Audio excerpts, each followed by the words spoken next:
We live.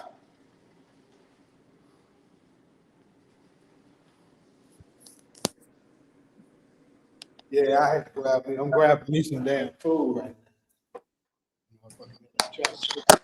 Oh, you should have did that before we went now. live. Shut up. Uh-huh. I keep underestimating that LA traffic, man. You keep making a I don't believer. know why you only been living there 10 years. And Nah, that traffic been notorious our whole life. My, what? but I'm gonna Only tell you, one. downtown traffic is a little different from the other areas. So I'm gonna use that as an excuse. When you sat down to get a haircut an hour before, I was like, ain't no way in hell he making it in an hour back home from a Well, haircut. I did make it. Technically, I made it at 4:30. I just didn't get to do the other stuff that I was planning on doing. So you weren't prepared. Whatever. Basically, yeah. Yeah, baby. Yeah. Hey. Uh-huh. That is funny.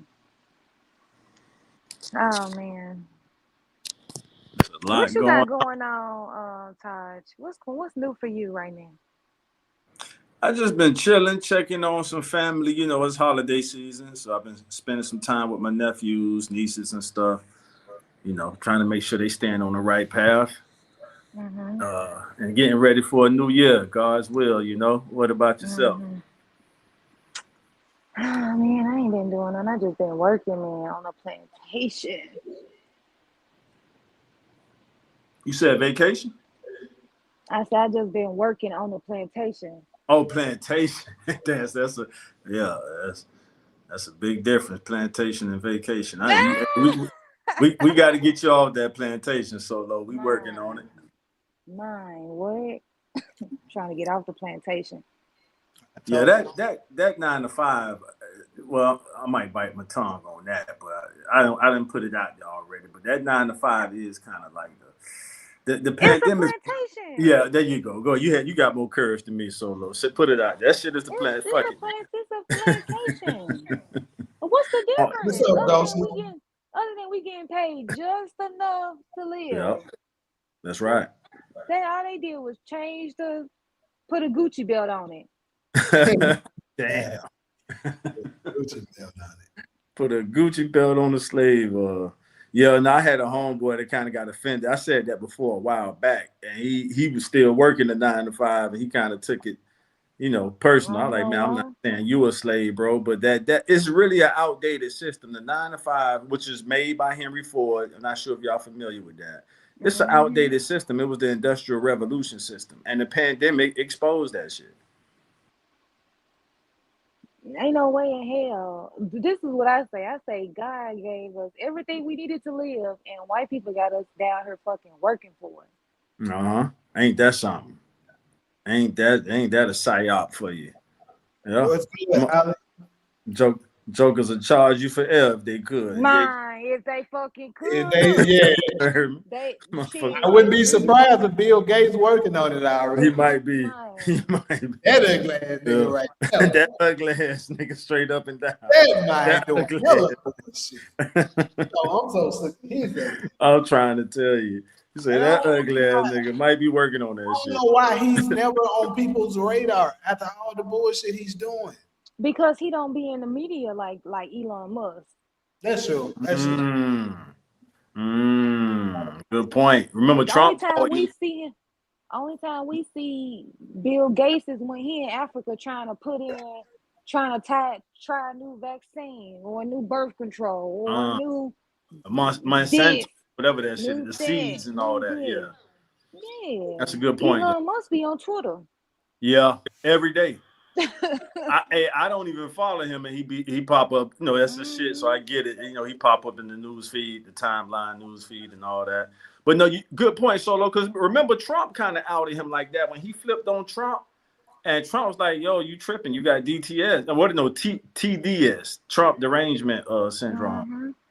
And to see a billionaire getting his emotions like that, I'm gonna be honest with you, Trump was right. Like, yo, bro, why you going personal? And the Doge thing was business. Why you airing my personal shit out there with the Epstein files? That's kind of how Trump, checked them. Like, nigga, you acting like a chick, like getting all emotional. No gender offense, but y'all get what I'm saying. No, I get it. I Yeah. ain't one of them feminists. Solo, she knows what her people are capable Yeah, Yeah. I ain't no damn feminist. Fuck that. I hear that. No, I wasn't calling you a feminist, love. I was saying women in general. But I know, but a Yeah, feminist will get offended by him saying, Yeah, true. you acting like a female, yeah, Right. yeah, yeah. What's That's that supposed to mean? What's Yeah, that supposed to mean? Exactly what he said, acting like a female. That's yeah, exactly. female shit. yeah. And that's what Elon did in that situation. Like, he went low, he went below the belt with that, and he didn't prove it. But Hmm? look how Elon and Trump fell out. They fell out on Twitter. They got mad at each other and started airing their dirty laundry out on Twitter. Elon said Trump in the Epstein files. Right. And that was the low blow. And I'm That not was a taking low Trump. blow. Right. And I'm not taking Trump's side. Man to man, it's like, bro, if we talking business, why is you putting if that is the case, why is you putting my personal laundry out to the world? But my takeaway from it was, the world got to see the difference between the richest man in the world with money and power. And it is a dynamic difference between money and power. Mm-hmm. Because of that, the influential part of it. Absolutely. I got some notes on that influence, man. That influence. Just so you guys know, Uh-huh. Elon Musk got $600 million in government contracts. Hot damn. After they fell out? Nah, that's what he got in exchange of his donation to Trump's campaign. Oh, yeah, I'm familiar with that part. Yeah, that's how that's what got him inside the What circle. Candace called? Candace called him and the president of Ukraine welfare queens. She got a point. She got a point Absolutely. though. Yeah. But she said the president of Ukraine is the biggest welfare queen she's ever seen. That's He's crazy. a welfare queen. Every time he comes here, he's begging the United States for money. I didn't know that much about Ukraine. Yeah, I didn't know that. Yeah, But I you know know they at war with Russia. I know Elon told them he could turn off that Starlink and shut their whole front line down. He told the president of Ukraine. I was like, that's a lot of power. Because I It think is. To be he able put to do shit like that. he put that out there. Huh? Hmm. Yeah, he was like, I don't know if he was serious or not, but he basically let the world know the Ukraine front line he got is using his technology called Starlink. And he was like, if he just turned the Starlink off, they whole front line would be shut down. I said, damn, it's a lot of power. Right. He can just let Russia slaughter their ass. Yeah. He don't need to do that. They gonna do that anyway. I know, but I'm just saying. But That's America, messed up. America lightweight flexing they muscle through Ukraine. Y'all know Ukraine ain't doing that shit by themselves. They getting some support. Absolutely. Yeah. So they But it's only showing. exposing how weak the United States is because y'all losing this one, man. Yeah. So that's what's been going on. Yeah, that was the talk of the world today. That stuff. I guess we'll get to that later on with the topics, but Yeah. Speaking of the topic, we got 5 of them things today. Mm-hmm. Carlos Boda came through here. I don't know where she at, but hey, I can't wait on him. So we got, as you see, very first one. We addressing us, and I think this is big. But I think that's part of what this gender war thing that's going on, where a lot of it lies. We don't have an understanding of each other. We've lost that because of a multitude of things. And then, of course, you got we're gonna wrap it up about this toxic black music because we got a lot of that shit. We got a lot of that in today's time. And it's very influential. That goes to that influence shit. I don't think, other than, I don't know, I guess when we get there, I'll ask y'all that question. And then there was another clip that kind of went viral that I thought it was an interesting point, and I wanted to get y'all take on it. This lady was having a huge, they kind of was shocked. She was saying she chose Jesus over her son. And I want to get y'all take on that. And then, of course, lax criticism. That's in relations to what pretty much sparked that up is I'm pretty sure the majority of us know that 50 Cent came out with a documentary talking about Diddy. And he got some support in it, and he also got some criticism from people such as, Dame Dash, Marlon Wayans, people like that. Obviously, people like Diddy's family. People in that general, gave him some pushback about it. Then lastly, we're going to talk about this street code because in my opinion, that is something that's very detrimental to our community. Like we're us trying to follow that street code is getting a lot of us killed and put in jail. And then I think it's getting to the point that there even civilians are trying to follow the street code, but you're not even in the streets. And I think it should absolutely be a separation when it Yeah. comes to Yeah. that. Yes. Yes. So that's our 5 topics and what it's going to be touching on. We can go ahead and start with the first one. I don't mind going first on this. I know I normally let y'all go first, but I don't mind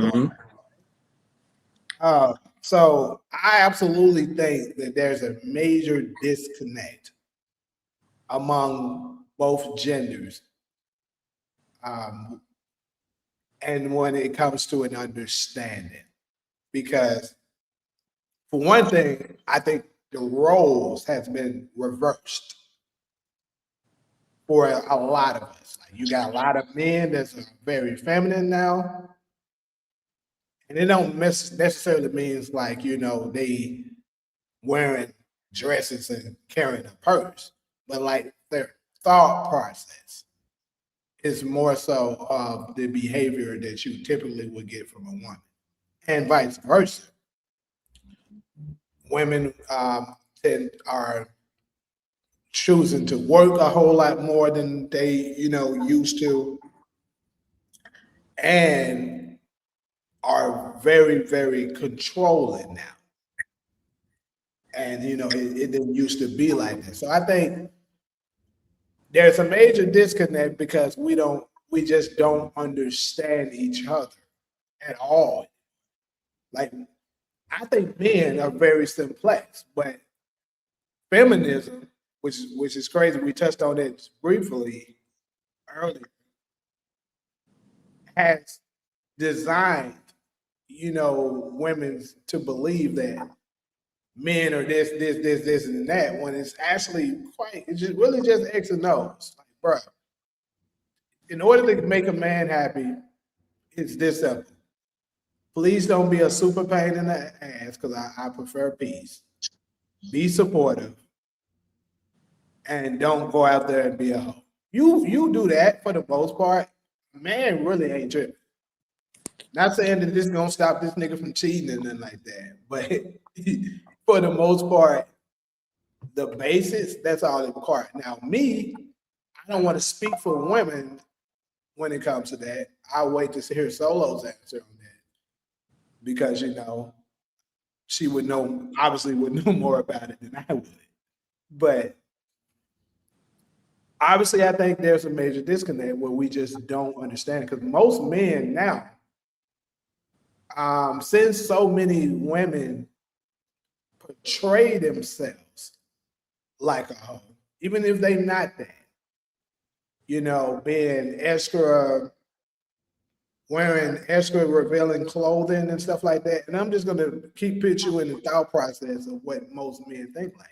If they see you wearing super tight clothes that's basically exposing your butt, open shirts and dresses that's exposing your titties all out and stuff like that, they gonna think you ready to go. It's just what it is. The likelihood of a man coming at you over sexual is significantly higher than a woman that's, I'm not saying be like a Muslim and cover, wear the clothes and all that, but like just have on some clothes where it's not too revealing. And then the man will be looking at you like, you know, she cute. I like the way she thinks. He's gonna start looking at other attributes about you than just sexual. Again, I won't speak for the women because I'm not, I want to give Solo the opportunity to answer that part. But I think that's part of the reason why we don't understand each other. I'm gonna go ahead and open the floor. Solo, I would love to hear what you got to say in regards to that.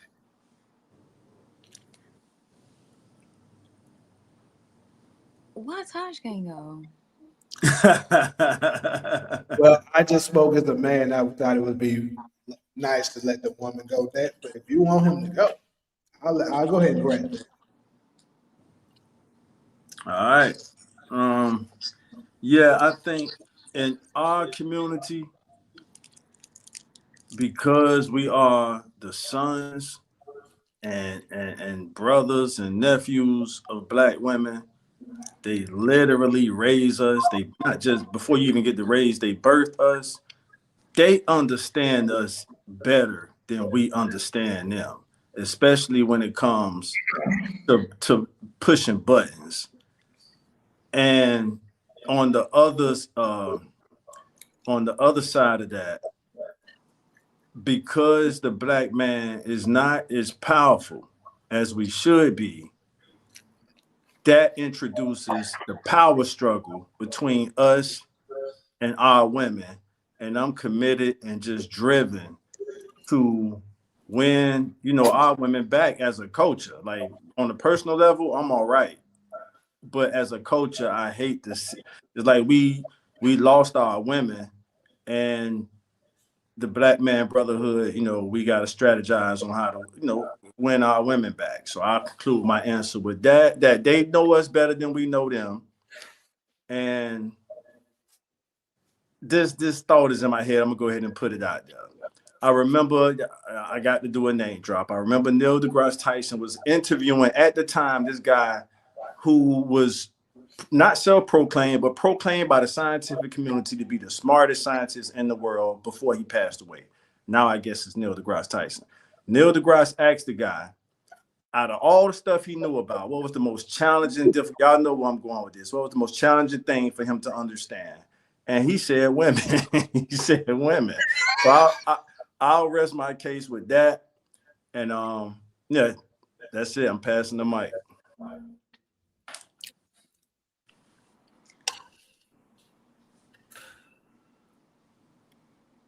I think that we understand each other on different levels. I agree with Taj that the reason why we are, I think, so frustrated with each other is because we know how to push each other's buttons, right?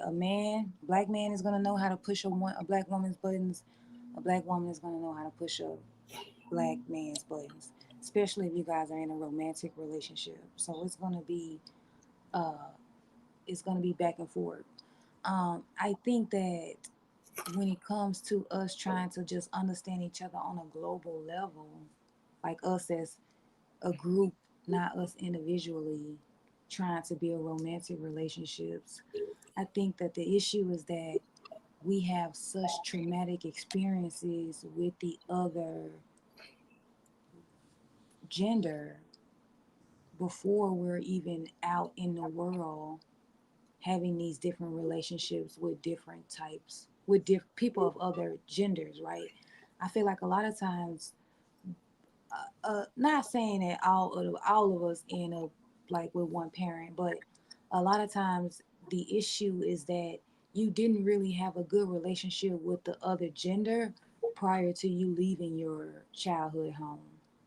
And so you never had a good relationship, or maybe you did have a good relationship with the other gender, but it wasn't as close as you needed it to be, like someone or of a close familiar relationship that was able to sort of teach you that, although this relationship didn't work, other relationships can work, but they are in your life more frequently than you seeing them every few months. I don't think that's enough to build a relationship, but I do think um, that we just don't have a lot of good experiences with the other sex prior to us growing up being adults. I think that if so, I think that that's the and then when you get out, once you get to this point, now you're 18 years old and now you're out in the world and you're building relationships with the other gender, and you're an adult. I mean, that takes a lot of self reflecting. That takes a lot of work for you to fix your outlook on the other gender. So I think that's sort of the base level, I think, of the issue between black men and black women.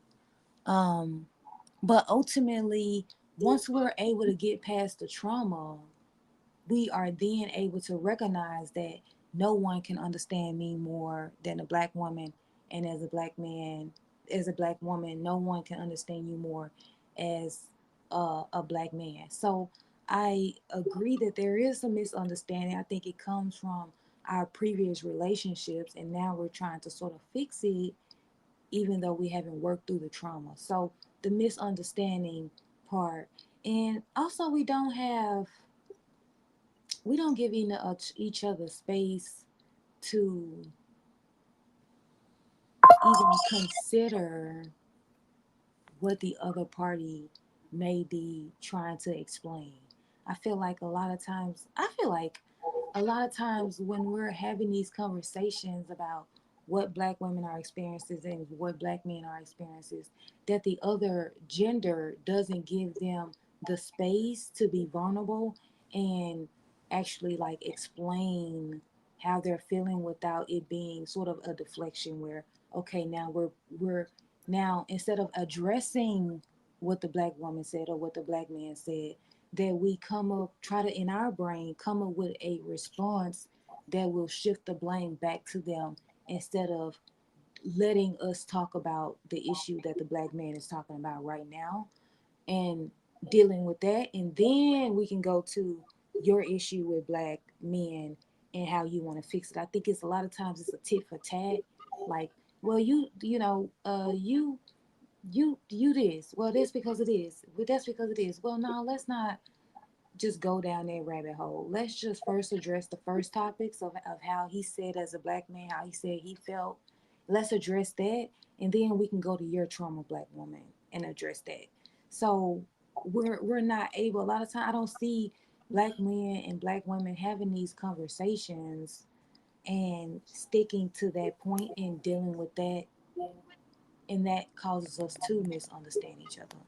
Um, but I think, like I said, we're so traumatized, whichever, regardless of what your trauma is. A lot of us are traumatized. A lot of us are traumatized by the other gender, and it's smoke. Black men is smoke for black women. Black women is smoke for black men. It's no level of understanding where we can go either or. Um, I mean, I don't know. I don't think a lot of men like to say that they all they want from women is for you to look good, be my piece, and fuck me when I want you to fuck me. I don't think it's that easy with men. I feel like they have a whole lot more It's that they expect it from women. I think to me that's not it. They have a whole lot more that they expect from black women, and expect from any woman, and it's more than that. And I think that if it is that, I feel like that's how you end up sitting on the podcast talking about, I've been married to my wife for 10 years and I don't love her, or I don't know her, or it's just. I feel like your relationship with your spouse, your partner, the person you're going before God, has to be deeper than you shut up when I ask you to shut up. You are No, fine. well, And I you wasn't and implying you that part. and you sex me when I want you to sex me. I just feel like the relation it just has to be deeper than that. I'm And saying I is, agree. And I think for women, I think that a lot of women want a preferable thing. I guess I can't talk for all women, but I mean, um I think I'm not gonna even portray like women just want things that I can just name off. It's a whole list of shit, especially if you asking me. It's a whole lot of shit that I want. But yeah, I think that's it. well, I wasn't necessarily saying that that's all they think you're good for, and that's all we want you to do. I'm just saying that it's that simple. Like they be thinking that it's a lot of them be thinking. I'm gonna say this. They'll put the they'll put the man's mind and what he's thinking and what he should be doing or something like that from the lens of a woman, and that's where the disconnect comes in at because we don't operate the same way women operate. A lot of women do that. So all we saying is, like I say, be supportive. You know what I'm saying? Don't just be a pain in the ass. We like I tell people this all the time. I think I can speak for most men that women in general are can be very annoying at times, which is fine because I'm pretty sure women probably think the same shit about us. That's fine because we're the way we were created. We're different. We supposed to become one with our differences. That's the problem. But I think the way the world is designed right now is designed to idolize the more feminine perspective of things now, and masculine traits are being demonized right now. That's absolutely happening. So we are not able to have our say so on what we really think without being attacked.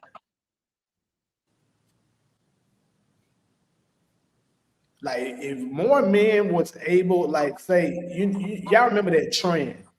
They was having this trend probably like at least 5 months ago or something like that, where they were saying we listen and we don't touch. Yeah, I know you've seen that trend. If men were able to actually express themselves and women would actually listen and not judge, you would see that a lot of these things that men that are speaking out are saying isn't as toxic masculinity the way they think it is. Actually, most men actually think that. It's just majority of them aren't willing to come out and just say it.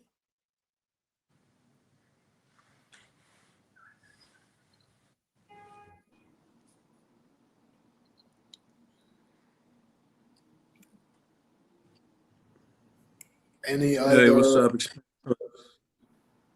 You know, Check it. I mean,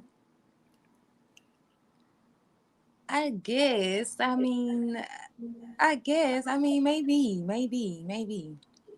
I'm telling you, it really is like that. I mean, but it also depends on what you're saying, right?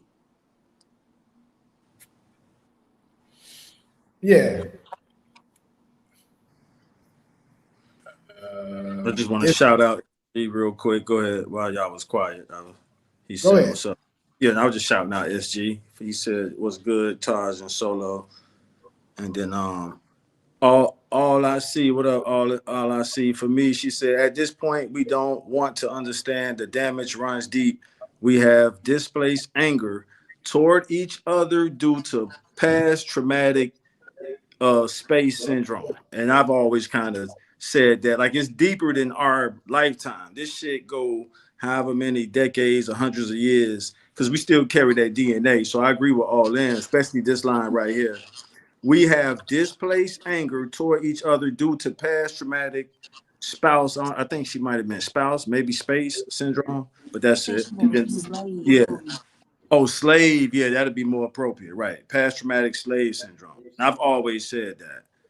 Yeah, I Yeah, no, think I they deep. completely agree. I think not even as it relates to genders. I just think that black people in general, they have a misplaced anger. And like I was just telling Jamie, like we mad at each other because we live in a black neighborhood, and it's black people that's breaking in my car. There's black people that's robbing me. That's black people that are, harassing me. There's black people that are doing all of these bad things, not realizing that these so-called black people, the black people, they're black people, are the ones are under the same oppression that I'm under.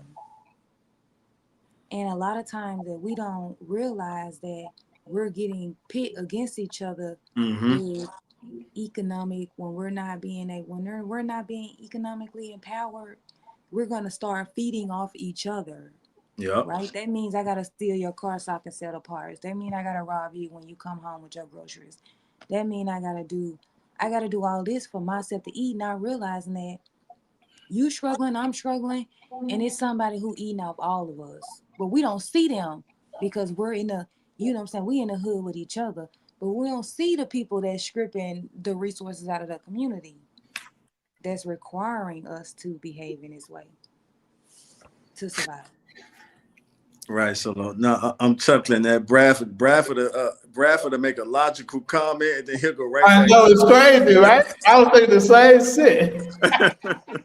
Because the comment is logical. Then he got right back on SG with the trolling. That's it. That's never so damn funny. I'm sure was gonna be like this nigga right here, boy. Like he'll just take a sane moment, the type of comment. So he said, woman is supposed to be, and I actually agree with the comment. Woman is supposed to be man's helper, absolutely, according to scripture, and they support each other, not to be treated as a slave. People get that woman be submissive part out of context. That's Bradford giving us a little sanity there. No, I agree. I think the woman should be submissive. I mean, isn't that in the Bible? Isn't it like the child Yeah, of woman that but hit dad and then got yeah, I don't understand what the problem y- is. I think y- most women want to be. I think they most do. women want to be in the house. Uh-huh. I'm like Candace. I Black. think most women want to be in the house, taking care of Yeah, the house, I taking like care of that. the kids. They Uh-huh. do. They Yeah, they do. do. I agree But with you we on. have to go out and create and build careers and get jobs, and we have to go out and work out of survival. That's another thing you said, Jamie.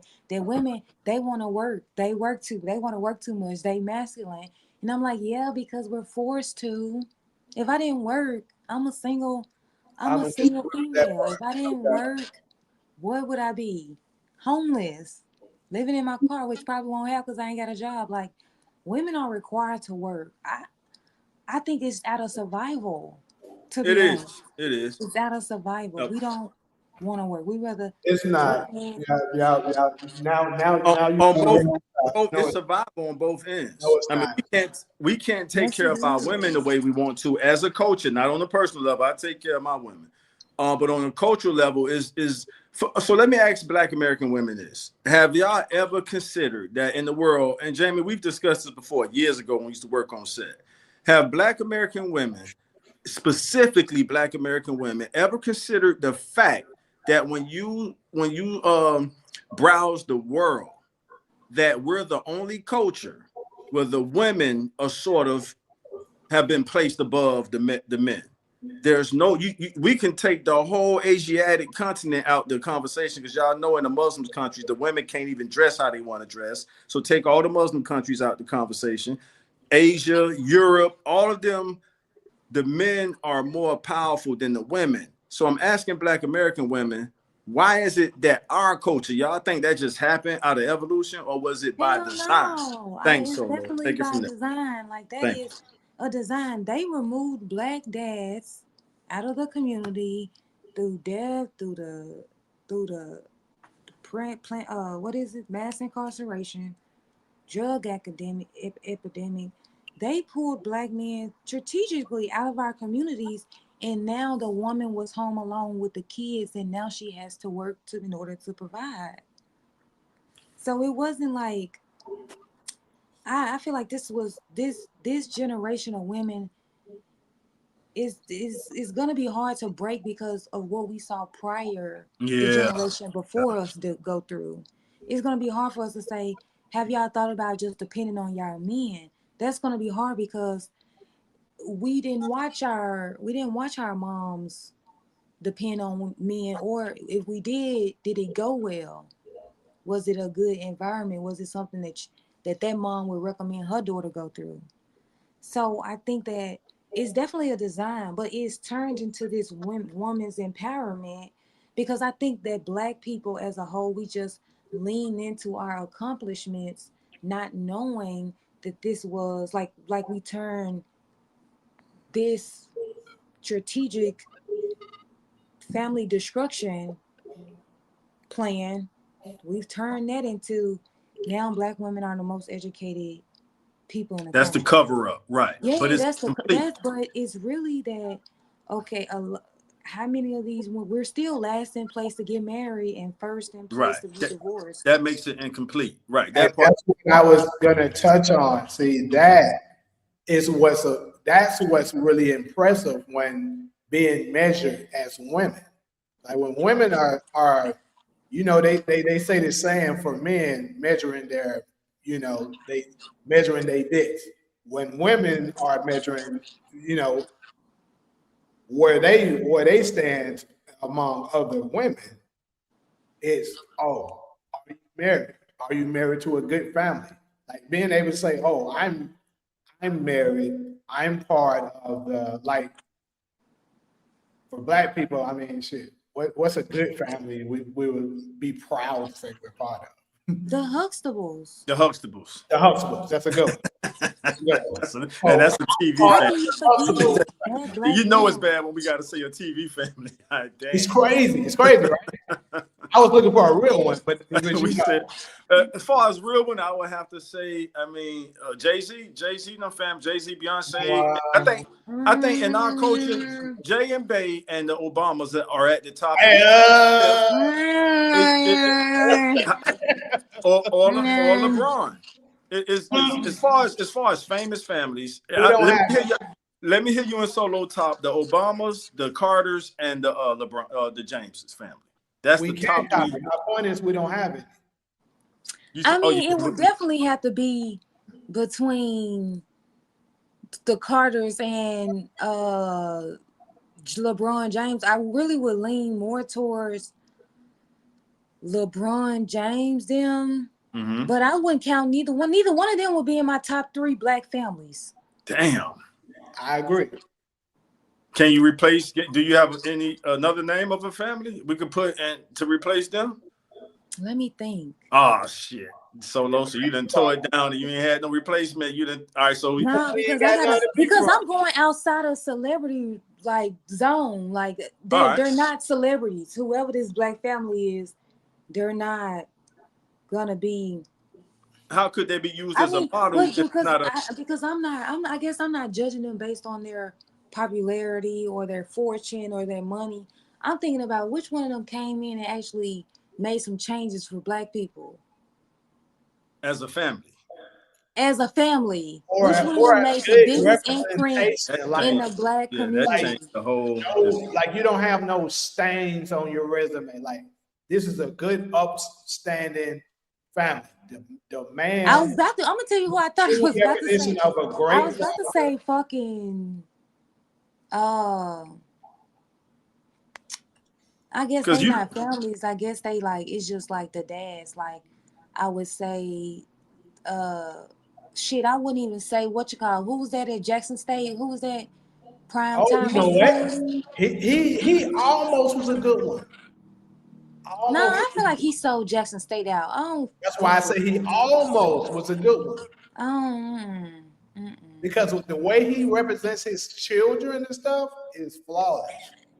But I but agree. I thought we was talking. So we're not talking traditional families where a mom and a dad in the house. Because See, I was thinking that. And I was gonna say he doesn't. I don't even know who his wife is. Yes, yeah. I mean, that don't count. So if you can't name the wife, the lady who the children come from. So we're talking about full families. And y'all saying Obamas, the James, and the Carters are not good examples. Who are? I haven't. Mm-mm. So I guess we back to the Huxtables. And that's a The Hollywood Huxtables. family. That's crazy. That's The a Hollywood Huxtables, family. yeah. That's a TV family. What you So want yeah, me? we in bad shape. Yeah. We in bad shape. Yeah, we in bad shape. Hot We damn. very bad shape because they don't allow us to see a healthy, mother and father in the household with good children that are smart, respectful, and presentable. Like Hmm. we don't, it's crazy that we're sitting here searching and we really can't. And we got three intelligent brains. I gave three names. Y'all haven't given any I outside. I, I can think of one that I think can trump all of them. Actually, I just didn't say it, but he only got one stain, I guess, and it's small. I'll say Who? the Currys. Who? The Currys. Steph Curry's family. But he But what they doesn't have doing for James. black people?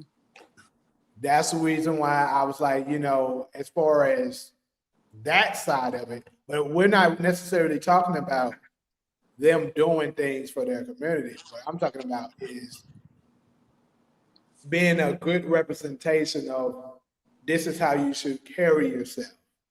How is the Curry? But Jamie, you often say how Aisha emasculate Steph. So how is that the model family?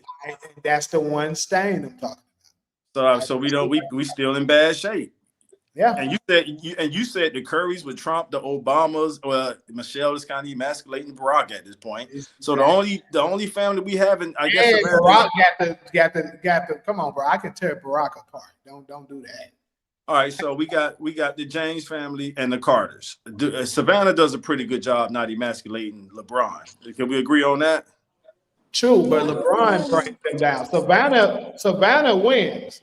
LeBron brings them down That's facts. because he to me he does a lot of stuff you can that's been put into the media, although nobody has been able to 100% prove it as of yet. It's still out there. You know what I'm saying? And the same can be said about Jay-Z and Beyonce. Outside of Aisha Curry saying the crazy shit that she's saying while being married to Steph, you don't have that. You don't have shit on Steph. You can't say, "Oh, he was allegedly cheating." You can't say he's doing stuff that damaged families. You can't say none of that stuff. He's spreading homosexuality like Obama's doing. He ain't did none of that. All right. All I see for me said Minister Farrakhan family. The I don't Farrakhan. really know his family. That's I saw that. I don't really know his family, so I can't speak on it. But All right. who knows? Charles, are you familiar with his family Yeah, like that? yeah. I mean, I don't have any dirt on his family. Everybody got a role to play. His son is the supreme captain of the nation. Mother Khadijah, they've been together 50 something years. They got multiple kids. So we're just talking about model black families. I definitely add them to the list. Haven't Well, really had it any dirt. sounds like he's right for the picking. Yeah, that was his grandson that made it to the league, and he didn't last long just because of the last name Farrakhan and how controversial that is. But no, I definitely would add them to the list of model black families. Yeah, I can't remember. He got some pretty daughters too. I think they all married, but yeah, he got some real. Pardon me for being shallow, y'all, but yeah. So yeah. So, Talia, we're basically talking about right now. We're about to go ahead and move to the next topic, but we were talking about if we were to present a model of what a successful black family looked like that we all could look up to, who would it be? That's basically what we were talking about.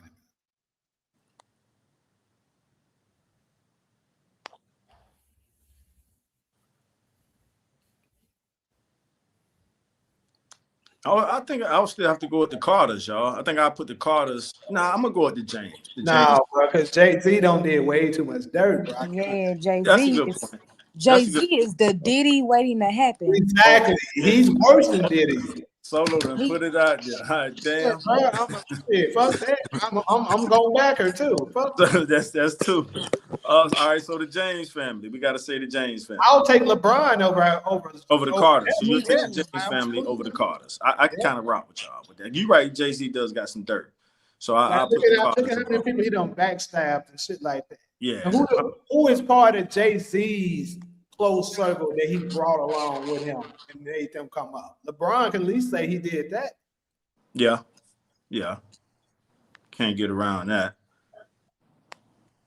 Talia, to shout out to Talia one time for Talia. Then you hop on Beyonce. How many songs she done stole from somebody? They got a lot of dirt. All They right, have, so it's the James family. Before we move on, can we say yeah, from 'cause the names we mentioned? from what I know, Savannah is squeaky. From what I She is. he's She squeaky is. clean. Yeah. So even I love even that story. LeBron got a couple of cracks in his arm.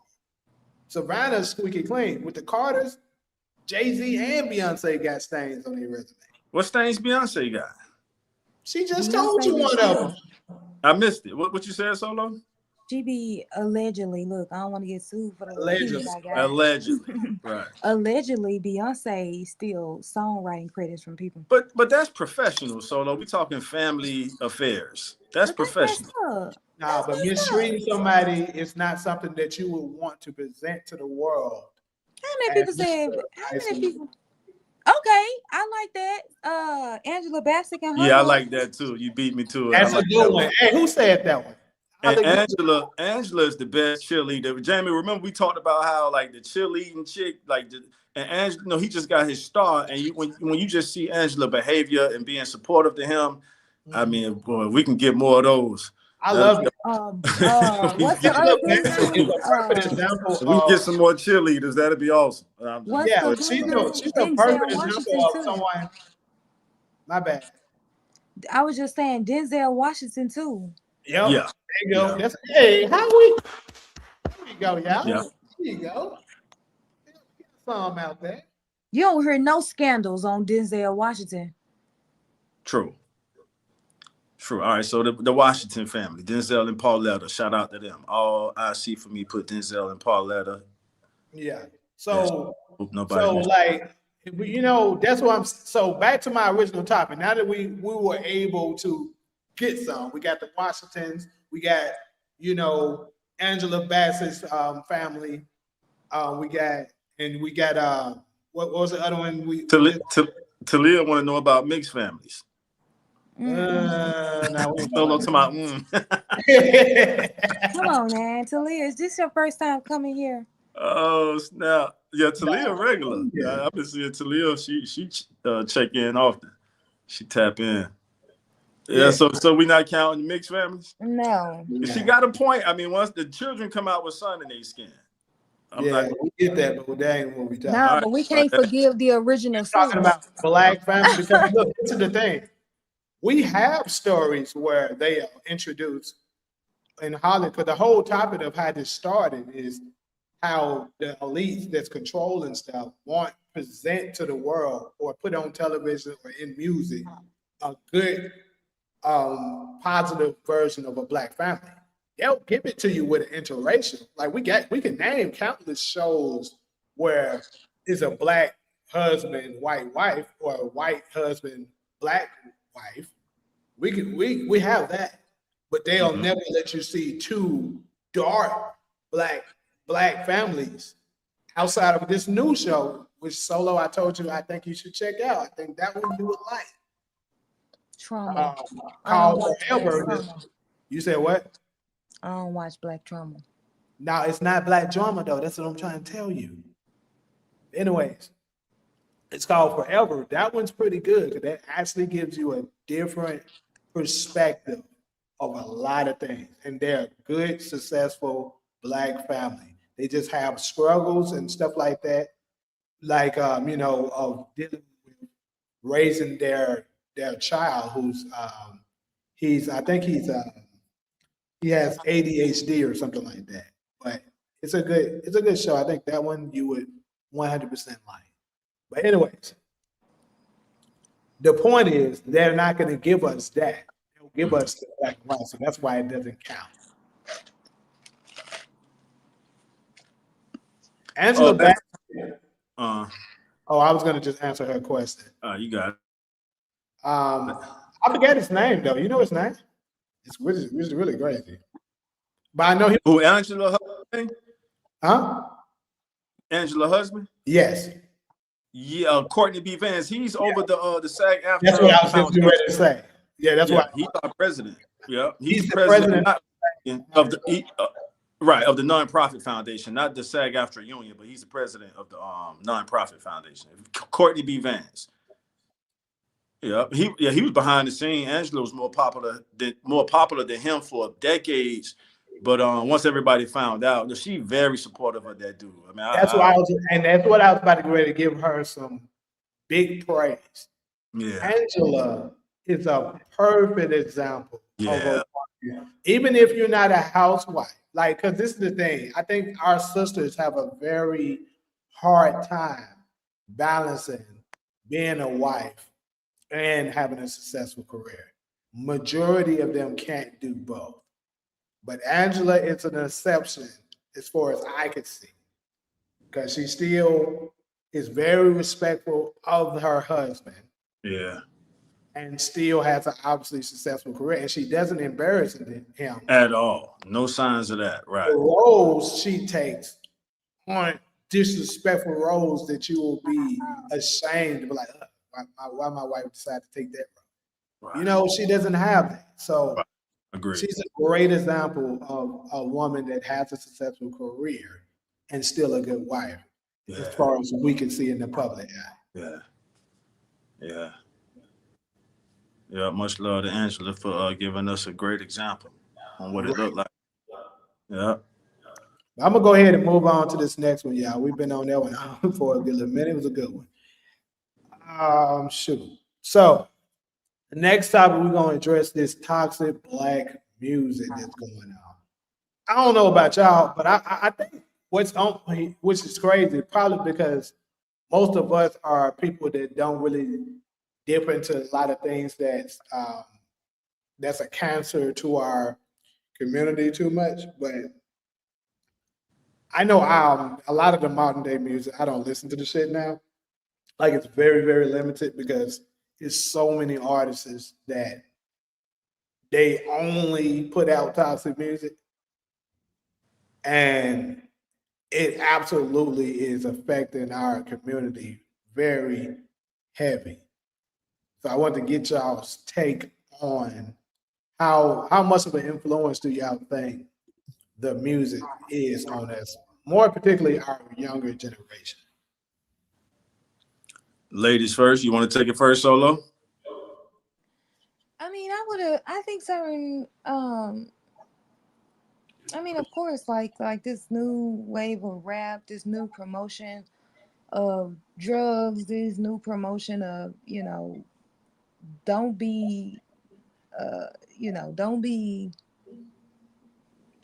what I would say a man, a provider. Don't be that. That makes you a simp. But then you got it also like encouraging girls to be, you know, out there, you know, F this dude, whatever. So I agree with that. But I just think that our toxic music is just another way that, let's be honest, the system is using to deteriorate our our population. I mean, it's just another thing that they're using to influence our people to do things that are not good for them. Um, to I mean, I don't listen to it. To be honest, I don't really listen to the music because it's never good music.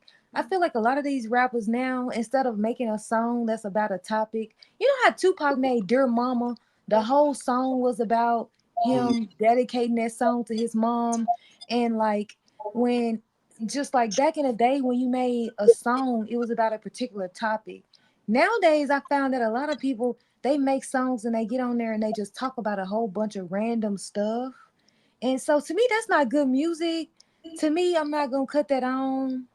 So I spend a lot of my time watching, listening to music from where we grew up on, cause that's where the music is. Nowadays, if you're gonna rap about harming black people, you're gonna rap about drugs, you're gonna rap about, you know what I'm saying, girls being hoish and men being thugs, killing each other, selling dope to each other.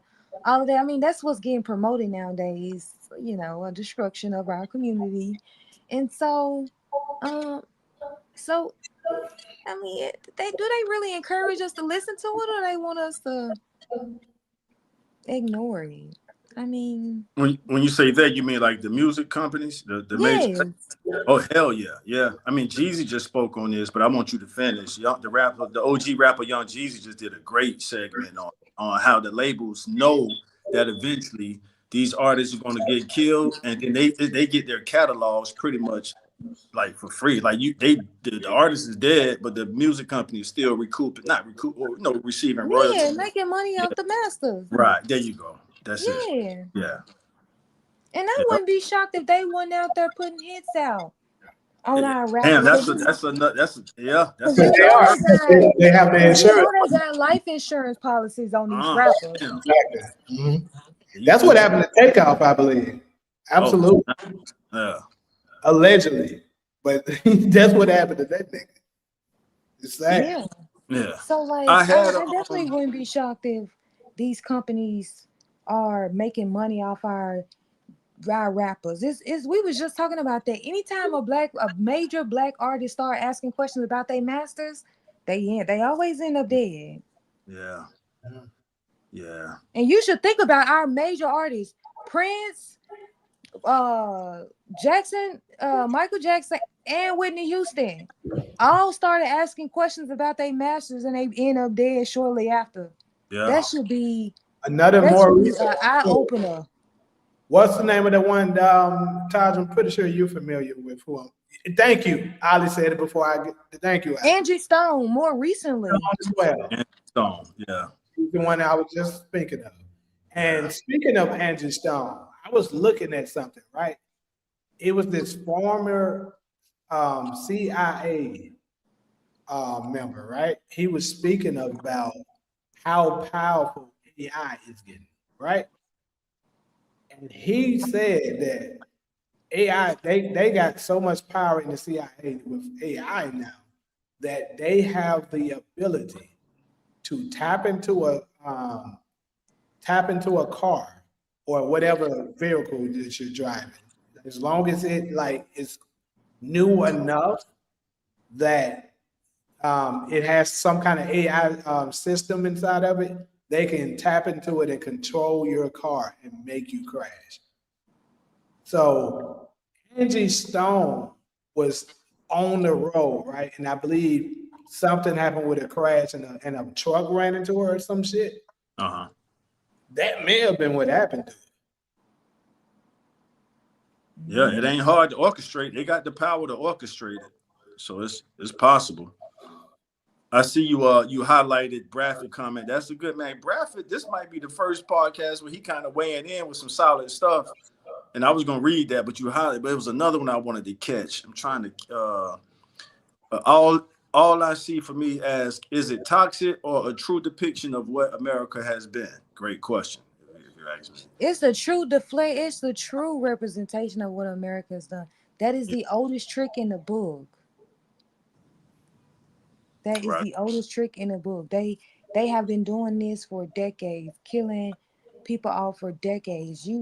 That's they secret weapon. Is you going end up? That's what I'm saying. Candace Owens, girl, you better stop. Solo. So I gotta ask you as a black American woman, Solo, because y'all, I mean, it seemed like when I say y'all, I mean the black American women, what percentage would you say is holding out on Candace as far as, and I'm not asking about an embrace, like y'all should, give her a hug and all Mhm. that shit, but are black women being too cold as far as because that battle she got going on right now with what you say, how you call it, that state nobody can, that state in the Middle East nobody can.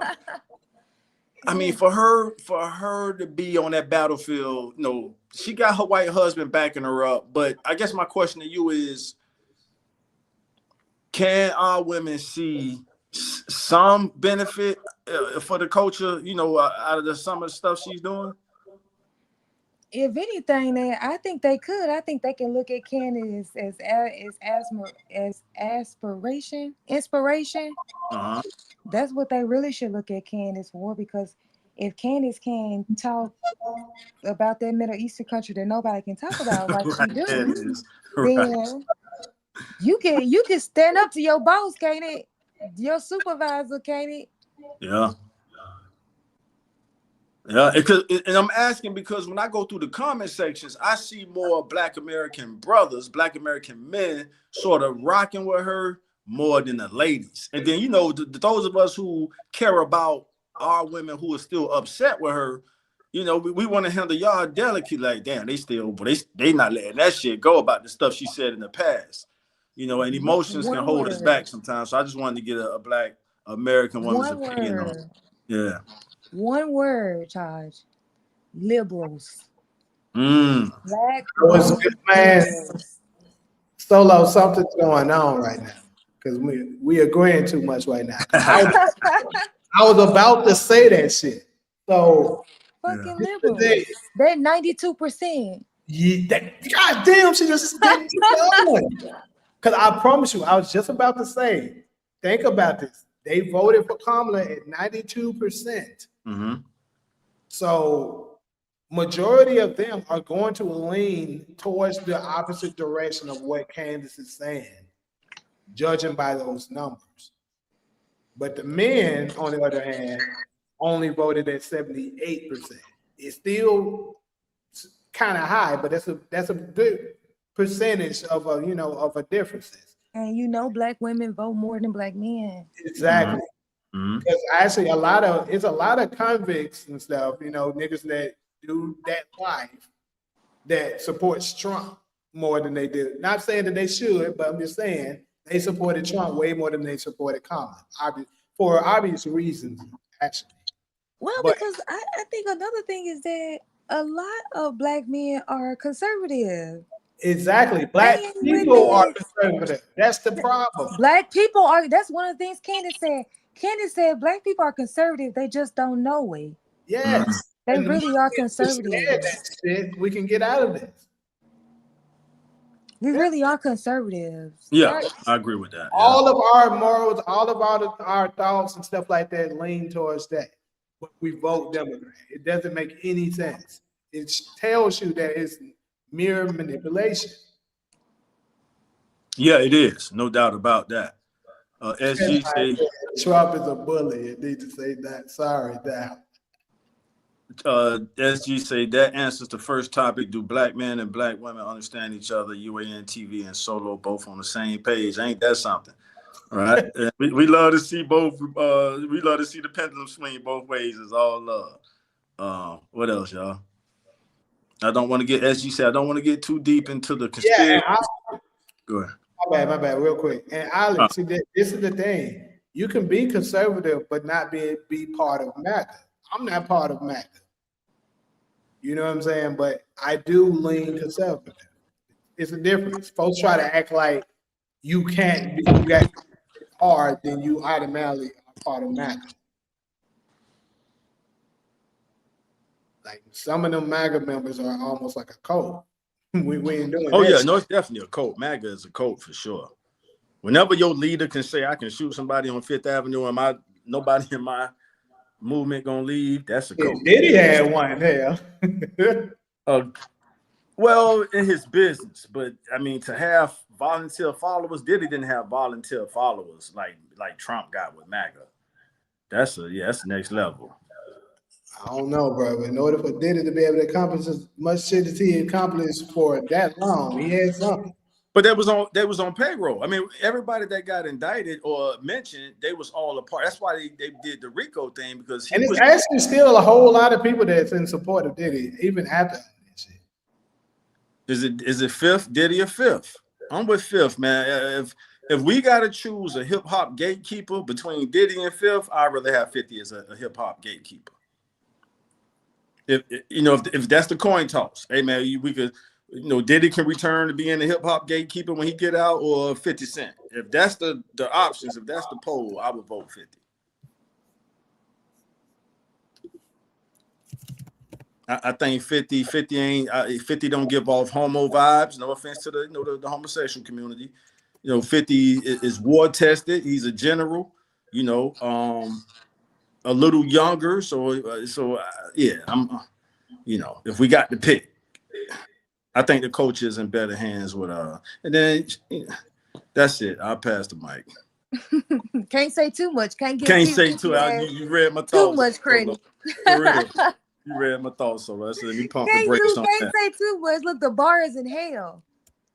Right, for real. For real. And 51, last thing, 50 always kind of been known. Like 50 don't have no mercy when you his op. If you down, like shit, yeah, he gonna whatever. And I kind of understand. I grew up around people like that who, with his type of story, grew up in a rough area, lost your parents at a young age. It's like, yeah, it ain't no games to play. It's like it's serious stuff. So I salute that and his character. And that's it. Of course, he may have done some suspect stuff, but that it happens. We human. But the main point I'm making for the last time, if we had to choose a gatekeeper, I'd rather it be 50 over Diddy. Agreed. Okay, let's go ahead and head to the next one. Now, this one right here is kind of derived from. I couldn't find the video anymore, but there was a lady that kind of went a little viral because people were questioning and not agreeing with her. I wanted to get y'all takes on it. That basically she's choosing Jesus over her own son.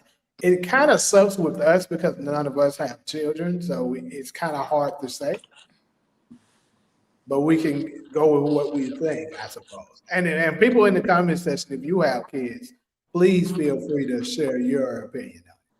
But basically, and they kind of reference, if you're familiar with the story of when Abraham was told to sacrifice his son Isaac, and he was about to do it, and then he sent the angel to stop him before he did it.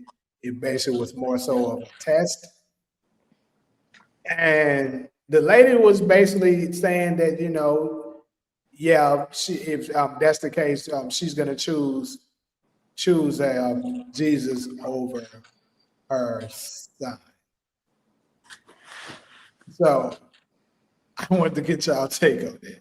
Hey, as usual, ladies first, Solo, unless you want to pass the mic and let me go first. But I mean, of course I'm biased because I don't have kids, but I mean, let me start. This is what I want to say. If you call yourself a Christian and you believe in Christianity, is God the one asking you between Jesus and your baby? Because if he the one asking you, then you should be doing it without thinking, without questioning. Yeah, for real, I agree with that. Yeah. Because if you say Jesus is your Lord and Savior, That's a right? no-brainer, right? You should be willingly ready to give up that baby in a heartbeat because Right. Jesus told you to do it. Right. Yeah. If you want that eternal life, right. Because that's really what you're asking. Do you want eternal life, or you want to just go back to blackness because you chose flesh over the spirit and soul? So it's how deep is your faith? Right. Yeah. My understanding of it, once Jesus' natural anatomy was sacrificed, once he lost his body, Jesus, whom I call Emmanuel, which means God with us, became the Holy Spirit. So it's the life force, it's the breath in our body. So when you ask that question, would you choose Jesus over your child? When I hear Jesus, I hear Emmanuel, and Emmanuel translates to God with us. So I'm gonna choose life every time. I'm gonna choose the creator of life You know, I hate to sound cold, but you know, you can make another child. You know, and that might be a little cold coming from someone who don't. But I do have nieces and nephews, so I've seen the process 3, 4, 5 times. You know, of a infant baby growing up to be grown. You know, so yeah, I would choose Emmanuel life. Okay, I gotta stir up some shit. So I'm gonna say this. Let me give y'all some little bit more. Because I think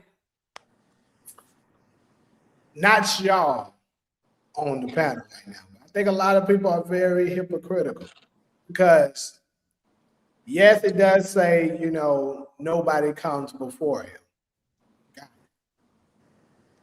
But it also says in the chain of command, you know, the father, the son, and then is the husband, the wife, then the children.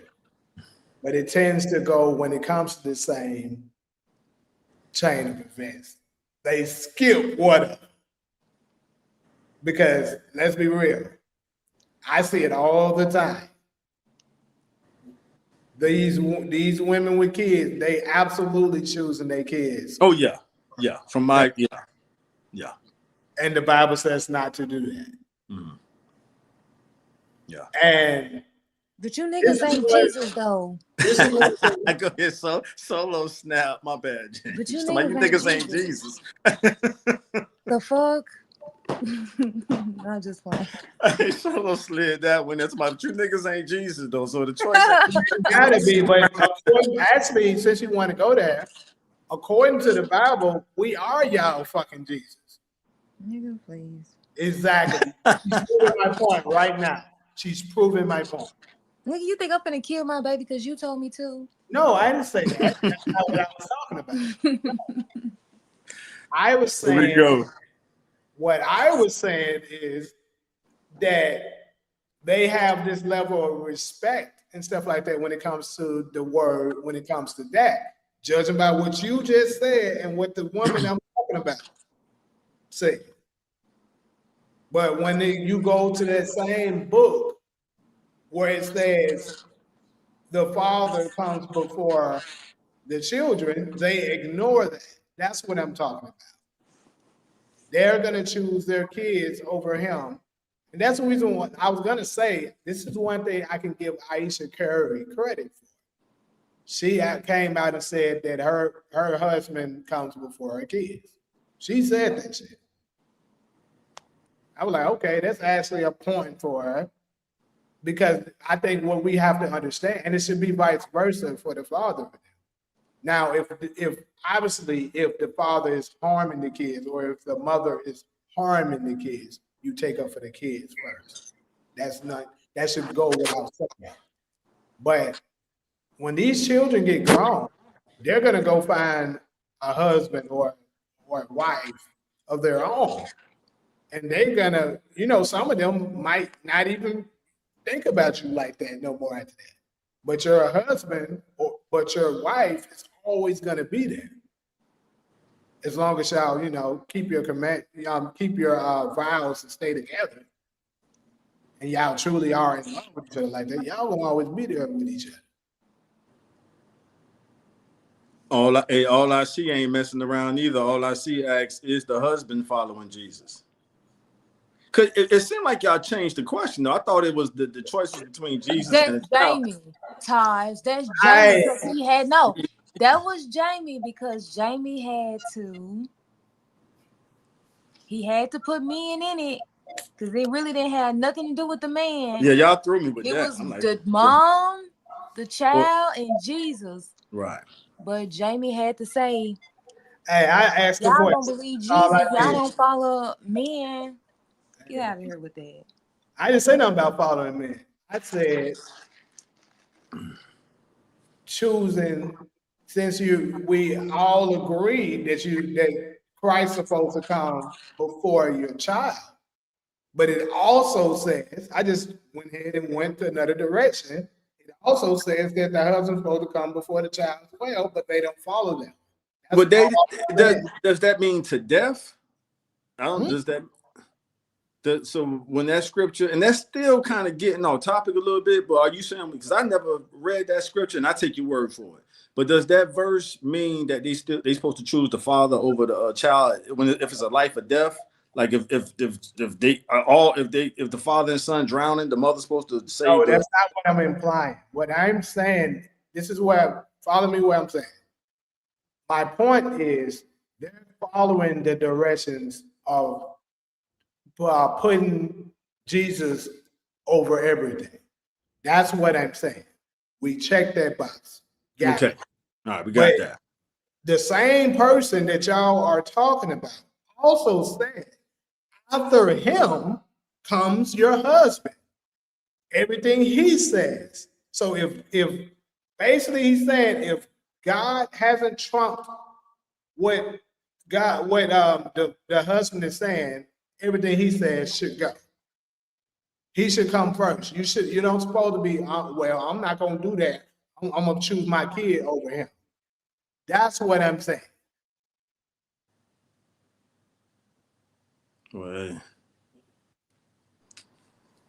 all right, to the comment section since everybody quiet. All right, Tasha said, "In power of flesh of my flesh, a mother's connection is strong.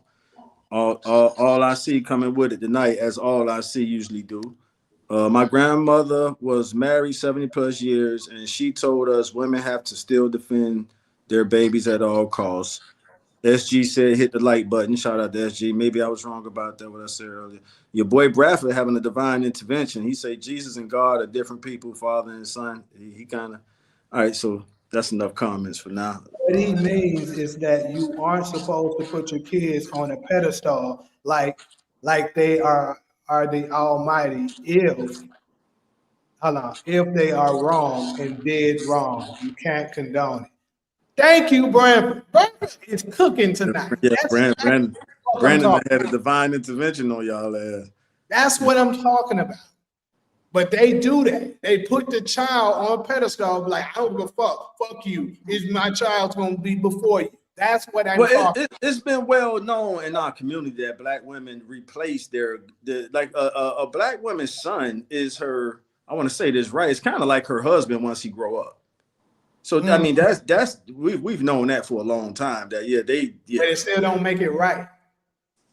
right. I mean, what are we talking about right now? Are we still talking about choosing life or death, father and son, or we kind of pivot from the original question? No, Jamie gotta blame us for this. So he didn't add us having to listen to the man into the mix. I didn't blame nobody for nothing. I asked the question. You been saying that. Okay, women gonna choose their kids over the I man. never said that I, one time on this I, podcast. I'll go. I was about to ask Jamie a question, but I don't want it to come off as I'm putting him on the spot. So I actually go first. I'm not a father. I'm an uncle, and I would sacrifice my body for my nieces and nephews. So As that's you an easy should. There's that's an nothing easy wrong one with for that. me.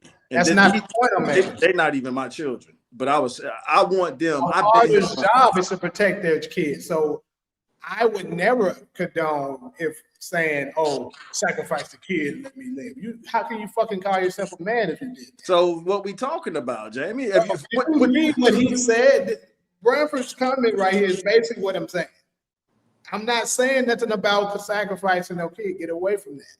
What I am talking about is when it comes to listening to a chain of command, Oh my God. it is the father, the son, the husband, the wife, and the. I'm We just agree following. with that, Jamie. We wasting time with that, Jamie. We all agree with that. But the original No, question was a Taj, life he or I trying death. to don't make think the we all point do. that no, Taj, he trying to make the point that black women don't listen to our husbands, and we need to The listen to black women who them. got their women in check do. You know what I mean? I can't speak for all black men, but the black women who know how to listen, I've met women who have been too much for me and I had to let them go. If she want to say I wasn't man enough for her, all right, baby, you got that. But a chick who like me, I mean, I'm the head. I mean, everybody is different. I can't speak for all black men, but yeah, I had to throw some fish back in the water. Like, yeah, I can't handle that horse. That's a wild bull right there. You got to let the chick go. Like she too much for me, you know. And so yeah, I mean, I'm ready for the next one whenever y'all are. But the sad reality is so many females let males harm their children. CPS numbers are high, and they shouldn't. They should, when it comes to that, defend them at all costs. That's not the point I'm making. If I could add to that point, it's also research that a mother will allow more to happen to her daughter than her son. All I see, are you familiar with that? And that's very interesting. So they're basically saying if a dude comes into a woman's life who has a son, she gonna put up a stronger fight against that dude. And it makes sense to me because we're born to be, males are protectors. We're, so she, to me, psychologically, she's saying that's my soldier, that's her. You know what I mean? Like it's like Taraji and Baby Boy, how she was trying to protect her son from Snoop's character. You know what I mean? So that's it. Mm-hmm. But they said there's studies out there. All I see for me saying, yes, so true. She said it's so true, and said I've worked in CPS, so she's speaking from experience. They would throw girls out over there you go. She worked in CPS. And so there go the fact check right there. Hey, CPS corruption is this Talia. Numbers are high too.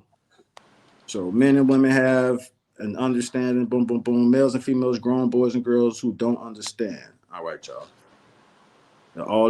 All I see is going in on it. But the sad reality, so many females let males harm.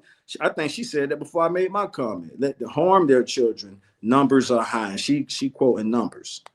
Yeah, because a lot of them have this thing where they just want a man in the house at all Yeah, costs. They right. sacrifice Mm-hmm. so their daughters for that. I mean, that's just bad parenting 101. Yeah. Those And, are mothers. and if we could throw this out there while we having this discussion, some of the greatest conquerors, and this is coming from Mike Tyson said this. I got this, what I'm about to say, from Mike Tyson, one of the greatest boxers in the world. He said some of the greatest conquerors in world history was mama boys.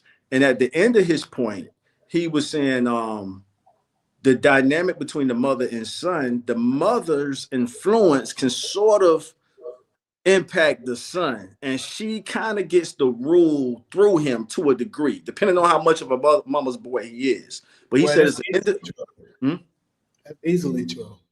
All right, so let's move on. I wanted to hear your thoughts on that, but you're saying that's easily true. So I mean, it is. Yeah. Look at what they did in back in slavery time when they were trying to control the slaves. They had to infiltrate by controlling the mothers to train up those boys to be the slaves that they wanted them to be.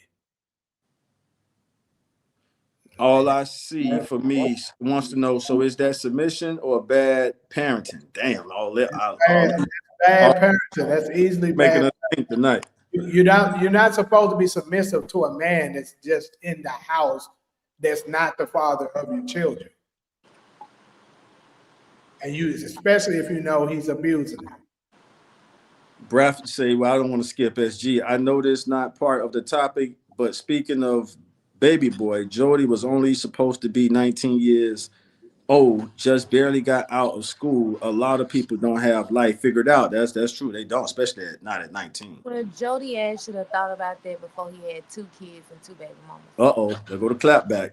What you got for that, SG? Oh, wow. I'm about to throw something out there that y'all ain't gonna think about. No, never thought about. So I got a question, since I want to put that out there. How old was Yvette during this time? I'm not sure how old she was supposed to be. She was tough in that movie, though. That was shit. Wow. So, and Yvette is Taraji, right? Yvette was in her 20s. Meaning, because they keep in mind, JoJo was 5 years old. Okay. You said they were the same age? All I see said the same age. It's crazy because somebody said, bro, it made the funniest thing ever that made people think about that. Like, damn, I ain't never kissed that shit. But apparently she was in her 20s. I actually haven't seen Baby Boy in a while. But she was in her 20s and JoJo was 15. So they said, hey, that was statutory rape. That was the joke. That was the joke. I'm Yeah, like, man, what the hell was John Singleton thinking with that? Just, yeah. Yeah, he didn't think that out all the way. But a salute to him. Still a iconic, you know. of course. Yeah. I hear what y'all saying though. All Exactly. I She had to have been older because she was with Rodney. Exactly. Oh, yeah, y'all putting it together now. They go them film He was credits. Yep. older. Anyways, Uh let's go ahead and head to the next one. So this one is a bigger one because, as we know, recently 50 Cent came out with a documentary, The Reckoning, featuring the Diddy trial, right?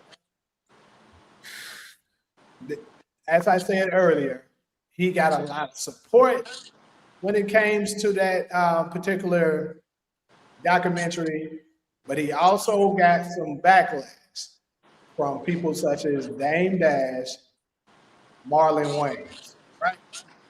And they said black men shouldn't be tearing down black men. That was their response in regards to his documentary. Now, I'm probably the only one on the panel that's actually seen the documentary. Because Taj, I don't think you've seen it, right?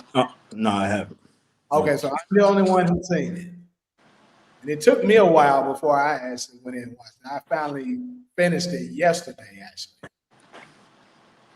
Um, I wanted to get y'all take on whether or not it is justified to basically signal Diddy out and point out, some of the bad behavior that he has been introducing to us as a community. Because he hasn't, he has done it to some white people and other ethnic groups as well.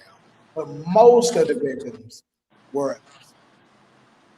So I'll open up the floor for y'all response to them saying that, they shouldn't be attacking him, a black man attacking another black man. I don't believe so. I mean, to me, I just don't just like when black people find the need to further kick black people when they down. Like I feel like it's better to say nothing than to say really anything. Like I mean, Diddy in jail for what he did, for whatever it was Diddy was doing. Diddy's in there. We got conspiracies on why Diddy is in jail. Why all of a sudden it's become the issue now when he was doing this shit for years. And you gonna tell me that the CIA and the FBI didn't know Diddy was doing all this shit?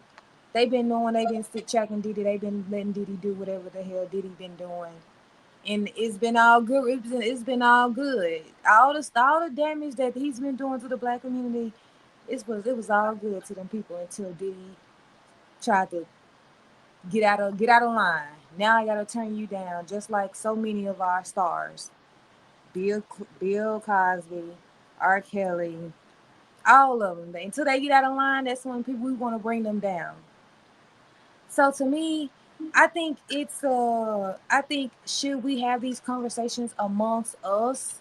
Yes, but should we be bringing each other down for the entertainment of each other, for entertainment, for for jokes and giggles, for social media clicks, for likes and views, for white people? No, I don't agree with that. Just further, to me, brings us down where it's like now you got more black people who don't trust other black people. That's ultimately where I get it from. And I mean, what exactly did the black community get out of 50 Cent making a documentary about Diddy, other than he made money off of y'all viewing it, wanting to further comment on it, wanted to make social media post about his documentary. He made money with with white people. It wasn't like he used any of that money to benefit us. So I don't. really think that he was looking out for self. Like she put in the chat, Diddy was looking out for self. 50 Cent made a documentary tearing this black man down. He made money with Netflix, white people. He ain't finna use none of that money, that all this money he made off black people watching that documentary. He's not gonna use that to do anything for the black community. So what exactly did we get out of learning about what Diddy was doing? Other than awareness, I guess, quote unquote. But that's my issue. I mean, okay, you're gonna make a documentary. Okay, now tell us how you're going to make changes in the community for make sure this happens that doesn't happen to other people. What policy are you asking lawmakers to put in place so that they're not other victims like Diddy was doing? Nothing. 50 Cent made this damn documentary for people to view it, and he can make money off of it. He can partner with other white people and make money off of turning this black man down. So, do I agree with Diddy? No. Whatever he was doing, I didn't really get into it. I didn't really care what Diddy was doing. Did Diddy do it? Maybe. But is it 50 Cent's place to be in partner with white people to bring him down? That I disagree with that. I think that if you wanted to make black people aware of what 50 did, I mean, or what Diddy did, that's some shit you do amongst us. You do it behind the scenes, figuring out how can I stop other potential music stars from getting in this type of dynamic where they're being used and being exploited. 50 ain't did that. 50, I mean, what exactly did we get out of the 50 document? I mean, the Diddy documentary. I know what 50 got. 50 got money from humiliating what you call. But I don't see him doing that to other people. I don't see him doing. Uh, Look, I saw Candace do a Harvey Weinstein documentary, Mm-hmm. but yeah, like it only yeah. So I mean, he just gave y'all the same information that y'all learned out in the courts, the same information, the same allegations that's been going on for years, and he made money off of y'all sitting back watching it. And I ain't gonna lie, I lost a little respect for 50 Cent after, but I lost a little respect from him how petty he is online. Like, Yeah, that nigga's the petty master. he to me, I ain't gonna lie, grown ass men don't behave like that. Like you on Twitter beefing with other celebrities, and y'all all controlled by the white people. Get the out of here. I gotta agree with you with that. I always thought that myself. I'm like, you know, I don't have the energy. I mean, it's crazy though, because 50 got a very strong work ethic though. So, but he still finds the time to be able to do that shit. So that's Yeah. some He hell still of a finds the work. time to shit on black people.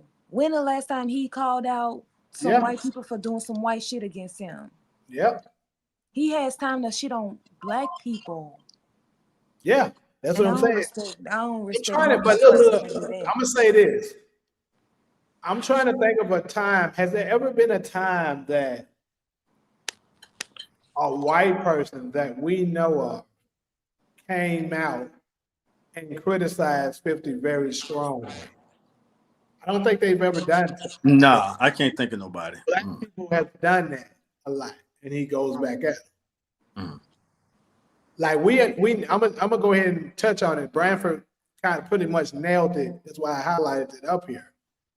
Um, 50 had a vendetta against Diddy because, for one thing, a lot of us are alleging that I'm not saying this is what it is, but a lot of people saying this is revenge because Diddy basically turned made a hoe out of his baby mama. That's pretty much, Mm-hmm. Yeah. and he did that. I think that damaged him, and he was like, "It's on for life now, nigga, for that." So that's what a lot of people believe that it is. Because this is not nothing that 50 just came out the woodwork and just started doing. Like this nigga been on Diddy ass. Like he been criticizing him. But um as far wait, hold on, Todd. Did you have something you want to add, or I can go ahead and Yeah, finish. keep going because y'all checking all the boxes in the comment Okay, section. so too. So yeah, As far yeah. as how I see it, because I want to ask you a question, Solo. I can agree with a lot of the things that you said about, blacks attacking blacks and stuff like that. But I will say this: when we know that somebody is in the seat of what Diddy was in, like he was a very powerful and influential figure in our community, right? We know he's doing wrong. How can you check him without making it public?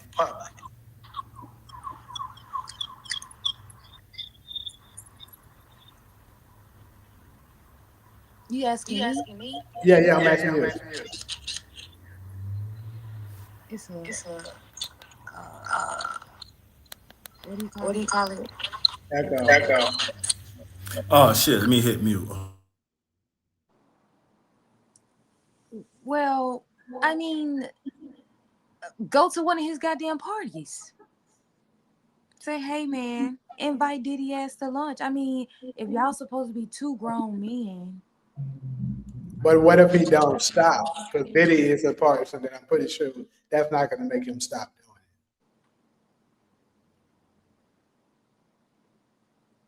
make him stop doing what specifically? it. Like the freak offs, the abusing people, stealing money from people, beating people up, shooting people, all the things that he was allegedly doing. Mm, I mean, I don't know. And that's where I was going to go with, because in a way, there's no way you can, when somebody's up and powerful that much, I don't think you can forcefully make him stop without implying the law or getting yourself into some trouble by putting down your own level of force. You got to kind of get it done some kind of way. But I here's mean, to my, say he a gangster, I get it, but that's why I said without getting yourself into potential trouble. But I'll say this: the only thing I think when it comes to that is if he is being crucified publicly, only black people can get a say so how he be, sentenced. I think so. Because let's be honest, a lot of this stuff that's going on is a product of what they created. Like Diddy was groomed up to become who he became. Like it's a lot, it's one person that they constantly been letting off the hook. They never bring his name up. And this motherfucker done absolutely did some dirt. His name, let me see, it rhymes with a hive, and also rhymes with Bavis. You know what I'm saying? This nigga, they never bring up him. Why? And that's one thing I because would say. white people got black people in check. I was gonna get to that. Yeah, because 50, you can't tell me that his name didn't come up at all. You should have made sure that motherfucker was up in there too. No, he But gon' he's part of that community that you don't supposed to yeah. talk. What did I do? I call them the untouchables. Yeah. Hmm. That's what I'm saying. If Diddy, 50 Cent, if you got time to make a Diddy special, you got time to make a David special. Black 18. You said y'all leaving too much on the bone. Here y'all missing points. He's a narcissist. You gotta level up. Get you can't get, I guess you meant get behind closed doors with them. Yeah. And that's basically what I said. You can't you're not gonna be able to do that with Diddy because that's not gonna do it today. Let me see. We got some more comments that was in Okay, then make a documentary behind him. So, Solo, what's your thoughts on this, the phrase that go "all is fair in love and war"? No, I don't agree with that. I think I could talk about. I think All is fair in love and war.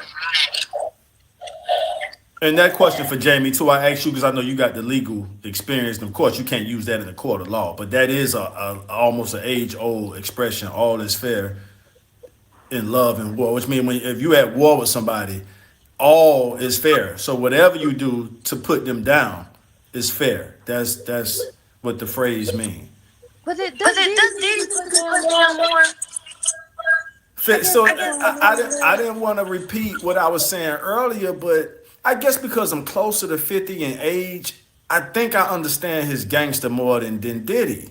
And 50 just come off as the type of guy that if he gonna use whatever to put you down.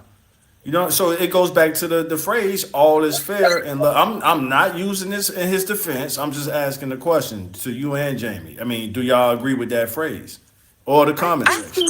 I think so. I think it goes to a certain. It's a echo. All right. I think it depends on how far you going. I mean, Diddy lost. Can we all agree that Diddy lost the war? Diddy lost the war. He lost in the culture perspective, but to 50 want him done. 51. But Remember that was the why? original name. Why do you have to? Why do you Huh? have to go that far? That's like asking the drill rappers why they dance. Now they gonna be like, damn, Hollywood, why you putting us on the spot? But that's like asking the drill rappers why they go that far. That's the lifestyle they live. I just You know feel what I like mean? as black people, we just gotta have more respect for each other. We just gotta have more, just something. You just gotta say, you know what? I disagree with my brother. I didn't appreciate his lifestyle, but that's messed up the position that he in right now. Um, I mean, I ain't gonna put no money on his books. I ain't gonna help him, but I'm also not gonna be the face of the person that's gonna beat him down more for entertainment.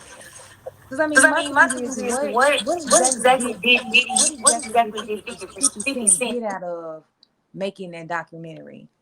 Revenge. And somebody put that in the comment section. I said, Revenge. Jamie just said solo. But what revenge do you need if Diddy's currently in jail right now? say that again. Let me take this charge out. The charger. Do y'all hear the echo now? I had it No, plugged I into said, the. what more revenge do you yeah, we need? do have. Damn. All right, go ahead. I said, what more revenge do you need if Diddy's in jail? Isn't it all fairly No, that that Diddy lost? His reputation was so trash. Solo, you got dudes out here so grimy they'll send a hit in prison. You talking about putting money on the books? Like I'm not a killer, but don't push me. But I'm close enough to that lifestyle to know that a motherfucker put money on their books to get somebody to stab somebody in prison. And so to each his own. That's the thing about the streets, and I know that's like one of the last subjects. The thing about the streets, they claim it's a code, but motherfuckers kind of make their own rules, and you can't tell a person how gutter they could be. Like The mob and the mafia tell you how the streets of the code. And that's the other thing that kind of goes into the next topic is that black people do not have a street code. Like it's some code shit that one hood may take serious and the other hood don't. But in the Italian mafia, they got strict fucking rules and you gonna die if you break one. But the black community, we ain't got no street code. We have no standards, no standard of conduct, the way we supposed to behave amongst each other. We can be as evil as we want, devilish as we want, as dirty as we want. We can trick each other out of money. It's just no sort of standard of ethics when it comes from us dealing with each other. Like, you're like, right. Solo. I don't. That echo came out. I'm gonna log out and come back in, y'all. Can you hear it now? Is it better? no, Dang, I'll be right back. All right, y'all carry the convo till I get back. Street code been gone before the '80s. you don't. I'm gonna just go back to people untouchable. I'm gonna go back to the untouchables. Very seldomly do you see the untouchables calling each other out. Just saying. I mean, that's true, but this is the thing. I get you with the street code thing. You're right. That absolutely falls under that. But we done got so out of control. Not just out of control. The thing is, we're not in control of things. See, the untouchables, they're in control of stuff, so they can clean stuff. They're actually in charge of their own house. We are not. Uh-huh. Mm-hmm. That's where the problem lies. Uh-huh. Because if we see something out of hand, what a man would do typically is he would deal with it right there in the house. Mhm. See, we got to deal with the law, which kind of handicaps us as men to be able to deal with it the way it should be dealt No, with. but we should have enough integrity amongst ourselves where I can we can reach $1 million deal with a handshake. Yeah. Cause you got integrity and I got integrity. You know what you agreed to do. I know what I agreed to do. And you my brother, and I'm never gonna cheat you out of a deal. But that ain't the relationship that we have with each other. It's how am I gonna cheat you? Yeah. Okay, but my Unfortunately. point that I'm making with, like I said, with the street code thing, like I said, the reason why we don't have that is because we don't have control of our household. That's really where it lies. That community of the untouchables, if one of them get out of the hand, they could easily pop one of them and get them out of the way very discreetly without anybody knowing and without any kind of justice being done. They can do that. They have the power to do that. We do not. That's where a big part of the problem lies. So You don't. we to Mhm. have to use tactics like that to be able to stop them. Like, and to go a little further, 50 Cent, the reason why he's doing what he's doing, like kind of touching on what you was talking about. 50 Cent is very big on the book for the 48 Laws of Power. And one of the laws in there speaks on basically beating your enemy down to the ground and being Thank you, relentless. Jamie. Why you didn't say that earlier? I've been making that. Go ahead. My bad, bro. I know, but I was adding context to it. That's why I said I gave you credit. I said, judging by what you said, I'm piggybacking off what you said. I'm just All right. adding context to it. 50 Cent is very big on the 48 Laws of Power. So basically, now that even though Diddy is down, he don't give a damn. He got to He keep don't, you. that's what it seemed like. And Right. that's what the book says. The I didn't know 48, that. 48 Laws of Power it is. You keep your foot on it. There you go, Solo. That's But is document. but is Diddy's that's the other thing. I Diddy your enemy because he in the same facility as you because it's Mm-mm. hard for me to believe that another Solo. black person is I Diddy's explained that part already. enemy. Right. Is he And I first off he's So abusing this. people. Remember that he's abusing people. He's putting them under bad contracts, forcing them to do stuff that they shouldn't be doing. And keep in mind, he used his money and influence to take his baby mama and made a hoe out of Right. On but that's purpose. that's but Like how many music executives have cheated our artists out of contracts? I mean, that is white people one on one it. Of cheating course, black it people out goes of back to shit. Hive that I was So talking. why is it that 50 Cent is gonna make an enemy out of Diddy? Out of all these white people that do black people wrong, we can go from indie industry and pick out a black person and make a documentary on how white people have cheated them out of a contract, cheated them out of a movie deal, treated them out of a sports contract. He can make documentaries about that shit, go on and on and on about how white people cheat them out of something, turn them into something, turn them broke, whatever. All of that. He ain't gonna make no dinner documentary about that. He gonna make it about Diddy.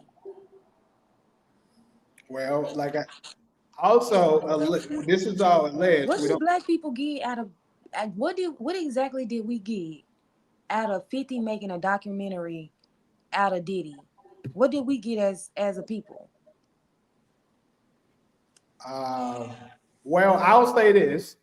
it gave you a little bit more knowledge of how grimy the music industry can be. Yes. But we knew that. No, Well, we had Yes. never. Both of y'all right, if you y'all did don't not mind. know that. Trust me, Both of a lot y'all of right. people didn't know that. We knew that. We Both of knew y'all that. right. Let me jump in with a little That experiences. ain't new. I That's spent very my old. 20s in the rap world, and I want to say both of y'all right. We knew it always existed, but we, to your point, Solo, and to Jamie's point, we hadn't seen it personified. So Well, we Diddy just gave us the personification of what it looks like. And so that's why I want not to be selfish, but that's why I wanted to mention my 20s. I spent my whole 20s in the rap world. And I chose the independent rap route because I wanted to sidestep me rolling with the dudes I roll with. You disrespect our manhood, we plotting to get you up out of here. Them type of dudes I came up around. It goes back to what Tupac said: "We ain't a killer, but don't push me." And push me is disrespecting my manhood. So we knew to take the independent route because we knew that character existed. We didn't know who it was. So to Jamie's point, Diddy's case gave us that antagonist. That's it. Mhm. but Yeah, yeah. see, like you said, just piggyback a little bit. Following up, a lot of people knew and heard rumors about how grimy the music industry was, but they never had any credibility. Right. It was never nothing that they had actual proof that this is true. It was just alleged. It was always just you heard rumors. And Right. then, Diddy kept brushing them off saying this is people looking for a payday. Mm-hmm. That's what rich people they get caught up in those type of cases do all the time. But this time they brought the receipts to prove a lot of this shit is true. So now people are looking at it from a different lens. I feel like Diddy is a pawn in a scheme that is way bigger than him. He's just a fallout person. Absolutely. You have no, I have no rebuttal to that. Absolutely. Diddy is not the grand master emperor of this shit. It's people that groomed him and taught him how to do it. I named one of the ones who did it already. Rhymes with Hive and rhymes with uh, Tavis. Please. I just feel like it's just black people. Whenever they get a chance to shit on other black people, they gonna jump on their boat first every time. Every time. Y'all get these lights up, man. We got a lot of people up in here now. We got about 60 people in here. Get these damn lights. Hit the light All button. I'm saying is, and I'm not a Diddy stan. How you gonna say I'm a Diddy stan? I am not a Diddy stan. I haven't watched anything going on with that Diddy trial, but I don't really care what those celebrities are doing. Man, get these Like, damn lights up. We got 70 people in here now. Come on, we're like glad. for real. Right. Get it up. Get Like it up. these Uh, these these celebrities. Hollywood is ran by the untouchables, so of course it ain't nothing but evil shit going through there. no, well, Hollywood, and I'm not saying this because my last name Hollywood. My last name stands for Hollywood, Florida. I'm born and raised in Hollywood, Florida. But Hollywood used to be ran by a satanic energy. That satanic energy went to Las Vegas around the time me and Jamie moved to Los Angeles, which is like 2015, 16. So the demonic spirit doesn't dominate Hollywood, Los Angeles, how it used to. That spirit was forced to go to Las Vegas. And ironically, they call that Sin City. So it's like a new uprising out there in LA as far as the creatives, sort of. It's like a wild, wild west to scrambling to see what the new system gonna be. Like even the movie studios are struggling.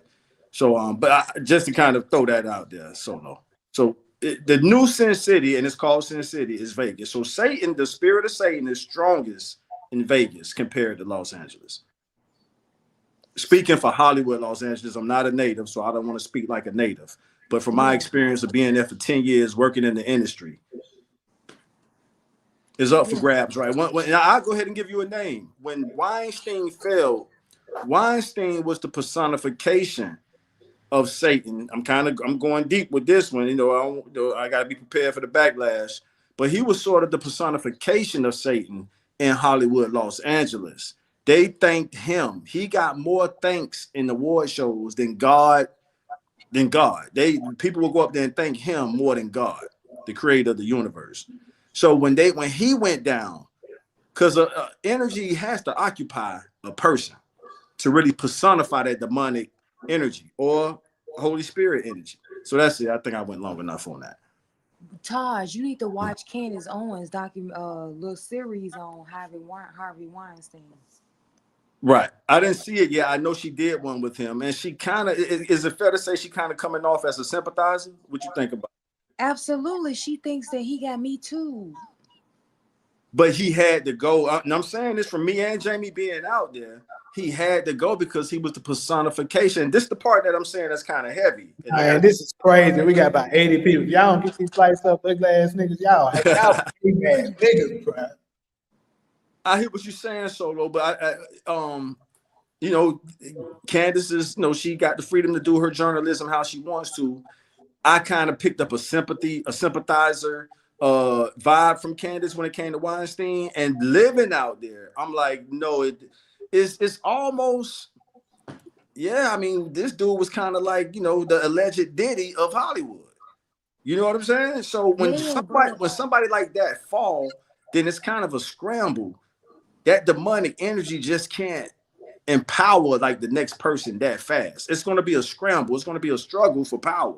And I'm not saying the righteous spirit won that struggle, but it's Hollywood, Los Angeles. It's not. I'm not speaking for the hoods of the ganglands of LA. I'm speaking for Hollywood, Los Angeles. Is not as demonic within the last 10 years. And I'm giving you a timeline. When Weinstein went down, that's when the power struggle went up for grabs. yeah, I don't think they're planning it. I think that they pull a target and then they make, they say, hey, this person is the next target. This is who we're building a case upon, and this is who going down. And I think it depends on how close in line you gonna walk. If I tell you to go north on Central, and you start going west, then it's a problem, and now you got to be set down Yeah. by the people who run the deep state. Let's just say that. There you go. That's a different way to, yeah. You're not a deep state. Yeah, that's a whole nother conversation. But But yeah, that's who controlling everything. Like yeah, it's like I think they have dirt. I think they have different committees who run like different industries, but ultimately they coming together and they're conferring amongst each other about everything that's going on. right. So we Oh, got the music exec, they control the music. We got the news broadcasters, they control the music. I mean the news. We got the movie committee, they control the movie. But Mm-hmm. all we getting together determining what's next for us to destroy this place, they're all conferring with each other. Okay, that sounds like that's destructive. So we're gonna go with that. As far Yeah. as the movie industry, we're gonna put these movies out. That's destructive. We're gonna oh go with shit, that. we got a gift. Somebody just gave a gift. Hey, shout out to you. Who sent this? It is Christmas time. It says same here, 360. This is foolishness. The entire country is I'm satanic. not talking about that. I don't think the entire company is satanic. I just think that we have satanic individuals that are running this thing. Uh-huh.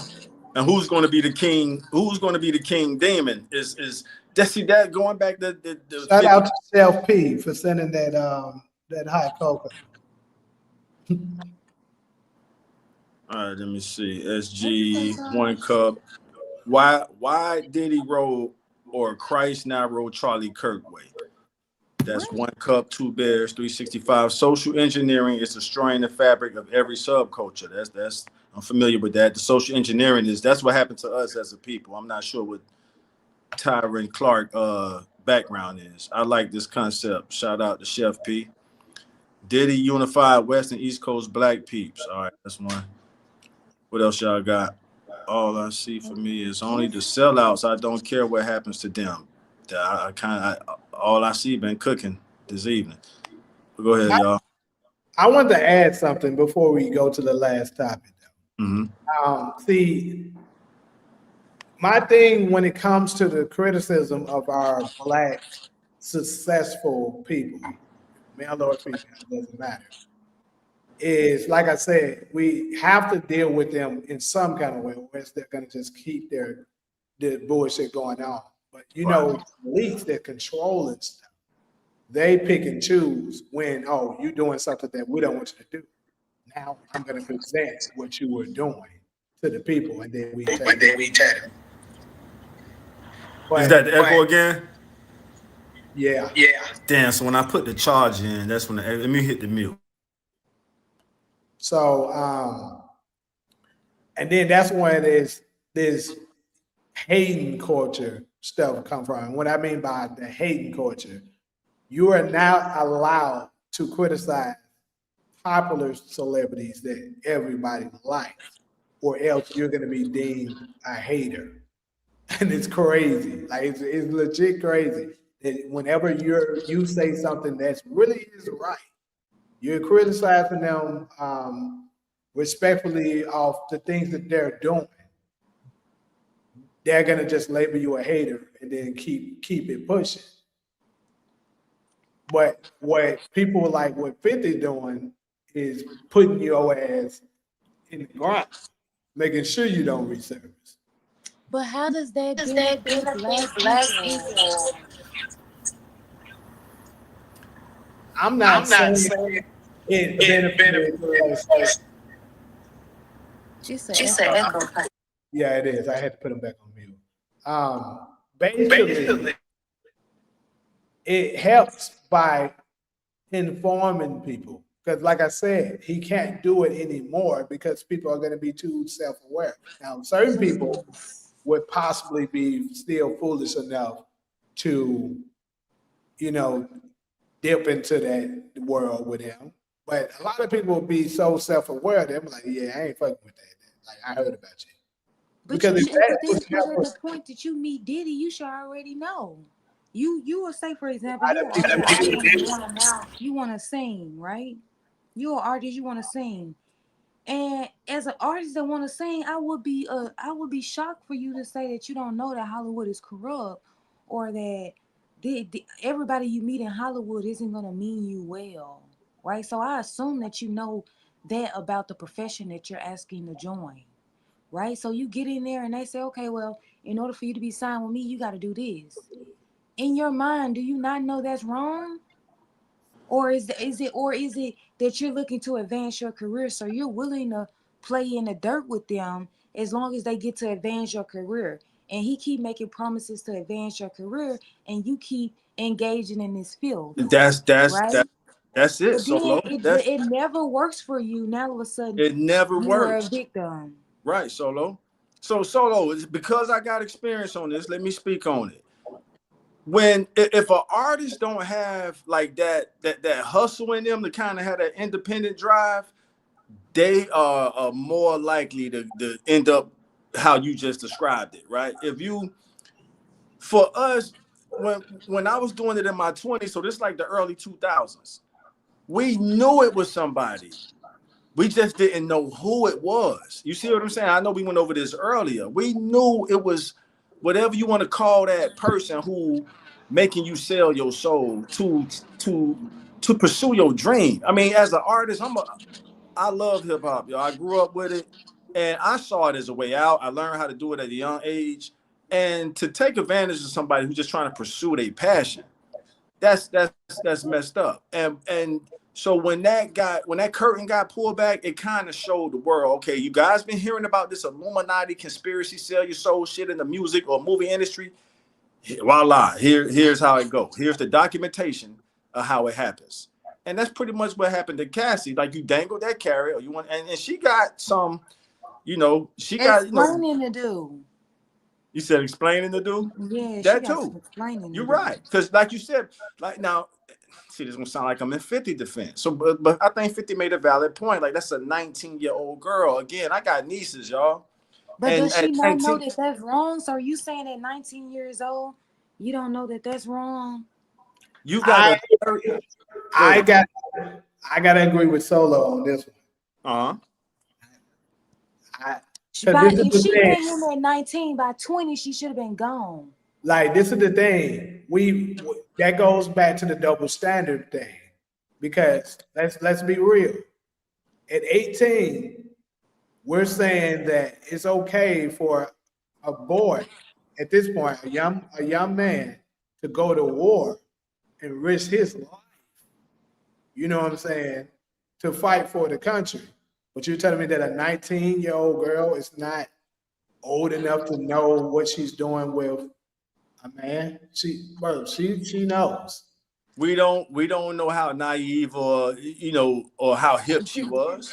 I'm not No, listen, Taj, I'm not no, defending Taj. Cassie. I'm not You defending gotta give, Cassie. you gotta hold her We accountable. gotta hold her I, At accountable. 19 years old, you Yes. Solo. knew. I'm not defending We're not talking Cassie. about a Yes, sir. 15-year-old. No, We're not At talking about a right. 19 12-year-old. years I old, get it. at 20 years I'm not old, defending.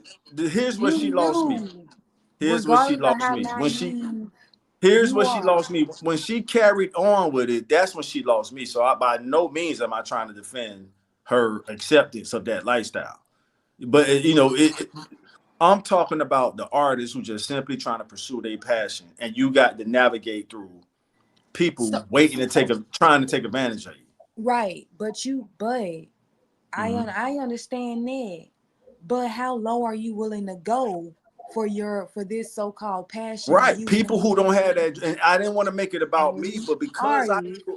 because I grew up around dope dealers and stuff like that, I had an independent hustle. Just like the Master P's, I'm gonna do a couple name drops. No, all the independent giants we have in hip hop, Master P, Come on, let's get these Cash. lights. We got over 100 in the chat.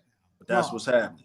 That's what's happening. So solo to the artists who don't have that drive, and I met a lot of them that don't have no hustle in them. They don't know how to get their own money. I had weed traps, so and I would have studios in my weed trap. So the money from the weed, I don't do it no more. I could talk about it. Would pay for the studio. I sponsored my lifestyle off weed money. So I had a hustle attached to my music pursuit. A lot of artists don't have that solo, taking it off me, putting So it back on. Cassie was using what to get to the next level? Yeah, put, Jamie, that put. yeah. Yeah, I'm Exactly. not. Exactly. I'm not sympathizing with that. Exactly. Hell yeah. I hope I didn't say anything that sympathized with What's Cat. I mean, that's the oldest trick in the book to get to have be a young pretty girl, get an older man, Yep. use that to to get what that's the oldest trick in the Uh huh. book. Uh huh. So what SG said is very valid too, because this is definitely the truth. They said Cassie used to laugh at Kim Porter, how Diddy used to abuse her. And then now that the shoes on the other, come on, bro. Now that it's Child, happening please. to her, you the victim. Come on now. No, I, no. I I have no victim She sympathy. allowed that wanting to be a star. She And was she willing to left a good play in the man. mud with Diddy. She was willing. She was up willing to participate in that shit with Diddy. Fully at a certain, she became a willing. Why are we wasting time on Cassie Yes, when we all agree? Nobody, I don't think nobody on this panel or the comment section has sympathy for her because she carried on with it. So absolutely. I don't. I hope I didn't give the impression that no, he We shouldn't be her we like tell that. No, I get it. we tell black women to you know he wasn't no good. You should have been left him. You knew he wasn't no good. You should have been left him. He been bidding on him. Then why you stay? We say that to black women all day. You should have been left him. He wasn't no good. You should have been left him. And they broke. They ain't got no money. Okay, So Terrence Clark. if we telling our sisters and aunties and grandmamas and mamas to leave their abusive spouses, why is it that In Cassie one cup. then turns into a Uh huh. victim when she was when she had money? I assume, like, I mean, girl, what exactly were you getting? I mean, I don't know. Cassie just ain't the victim that she want to play. And I saw on a blog that somebody is suing her for because he was a victim of that Diddy stuff. They Yeah, I suing know her exactly who you're for talking it. about. Hmm. Okay, so look, this is my final stance, and we're gonna go ahead and move to the other one. Great stuff on this topic. Absolutely, we cooking on all cylinders. Got over actually we had over 110. just in there now. Great victims are still victims. So I'm gonna address that. Absolutely, they're still victims if they're getting great. I mean, I don't think nobody here is saying that you're not a victim if you're getting great. But at the same time, you can put yourself in that situation. Like if you know that this is a high powered guy that probably wants it from you. I think you shouldn't even go and put yourself in that position with them Cause check this out. if Cause check you this out. know that if you know you're not willing to lay down with them because you know they're gonna want that. Right, but check this out. Say I go on a date, not me. Say Sally go on a date with John, right? They go on a date and they go home together and he grapes her. And she, you know what I'm saying? She go home and then they go on a date the next weekend. She goes back to his house and they have casual sex. And she, she consents this time. Hmm. And she then they form a relationship. 6 months later they break up. Should he go to jail for raping No, her the first time? no, and that's. I think Cass is getting way too much attention. I don't know. I might have to say he should. That's cool, but y'all don't think Cass is getting way too much attention. Like all of us agree that she carried on with this shit. Why? I mean, What's up, I'm ready. Demarcus? No, I just Absolutely, think, Cassie should be in jail. I agree with that. yeah, she needs to be in jail with him. Like, but I think that we so caught up in the fact and social engineering, like somebody said in the chat, all we see is that video from the hotel. That's how we look at it. He needs to go to jail for that. And I'm like, I mean, yeah, he should go to jail for that, but did she continue her and how long did she continue the relationship with after he did that to her? Like at some point she thought that him beating her ass in that damn hotel room, she was okay with it. She stayed. I mean, Nobody disputing that solo. I don't think nobody in the comment section disputing that. Why solo keep defending Bradford? I'm not defending Diddy. I'm not defending Diddy, but I'm saying that all these people that were around him Y'all, that claim hey, to hold not on. be victims, You leave at Solo some alone. I'm point they actually were enjoying it today. complicit. So if you and Diddy were complicit 5 years ago, 10 years from now, the first time you met Diddy, it was you was a victim, and then you continue to have a relationship with Diddy for 5 more years. 10 years from then, should Diddy go to jail for some shit that he did, or at some point did you forgive him? I mean, absolutely. I think I'm gonna tell you. We can close it out with this. I think in a nutshell. This is what I think happened. So in the beginning, Cassie was with another dude. We know this, right? I forgot the guy's name. If someone in the chat knows the guy that she was with's name before Diddy, go ahead and tell me. But he was a good guy, apparently, but he wasn't nearly as big and rich as Diddy. So she left him for Diddy. It turned out it didn't work the greatest for her. But she was enjoying the lifestyle that she was receiving. She was enjoying the luxury and all that. So that's why she stayed ultimately.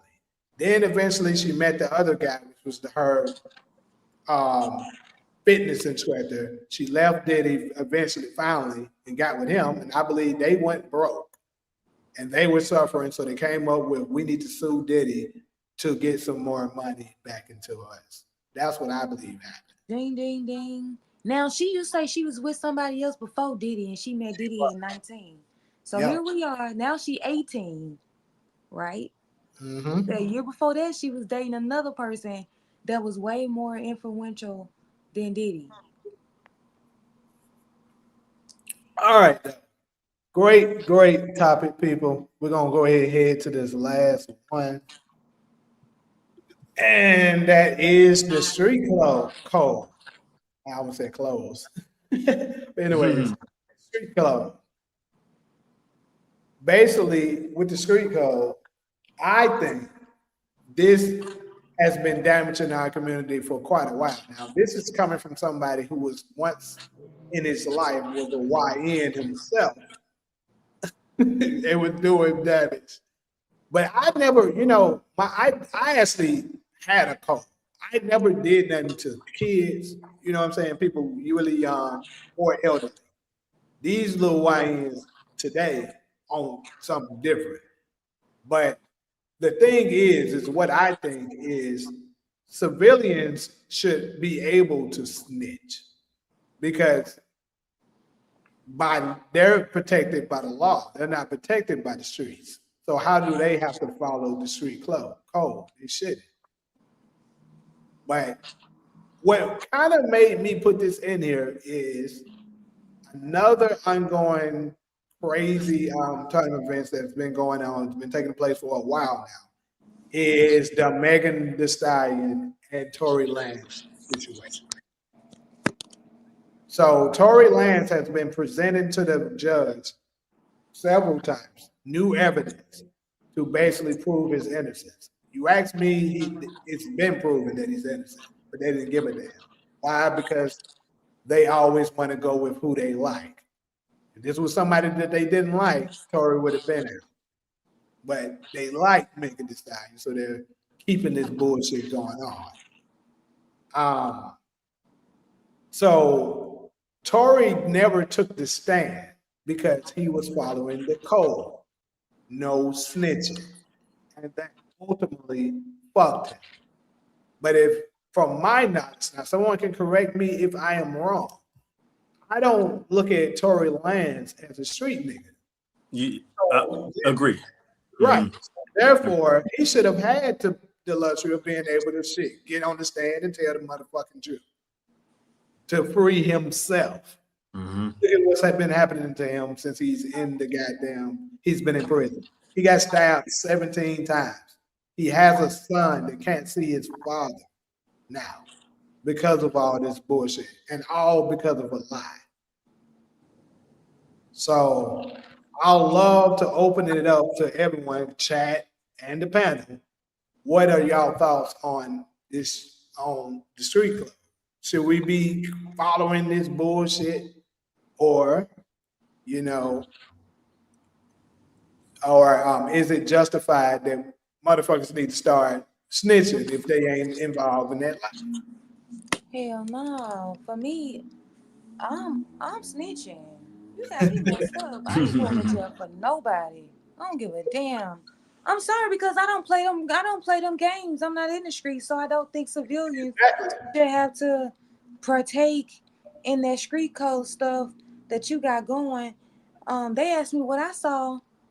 Um, they asked me. I don't know if I tell them what I saw, but if it was something innocent, like you did something to a child or to a woman that was minding their business, I ain't got nothing. I can't say I'm not gonna tell them what I saw, but definitely if it comes to other races, I'm telling you everything I saw.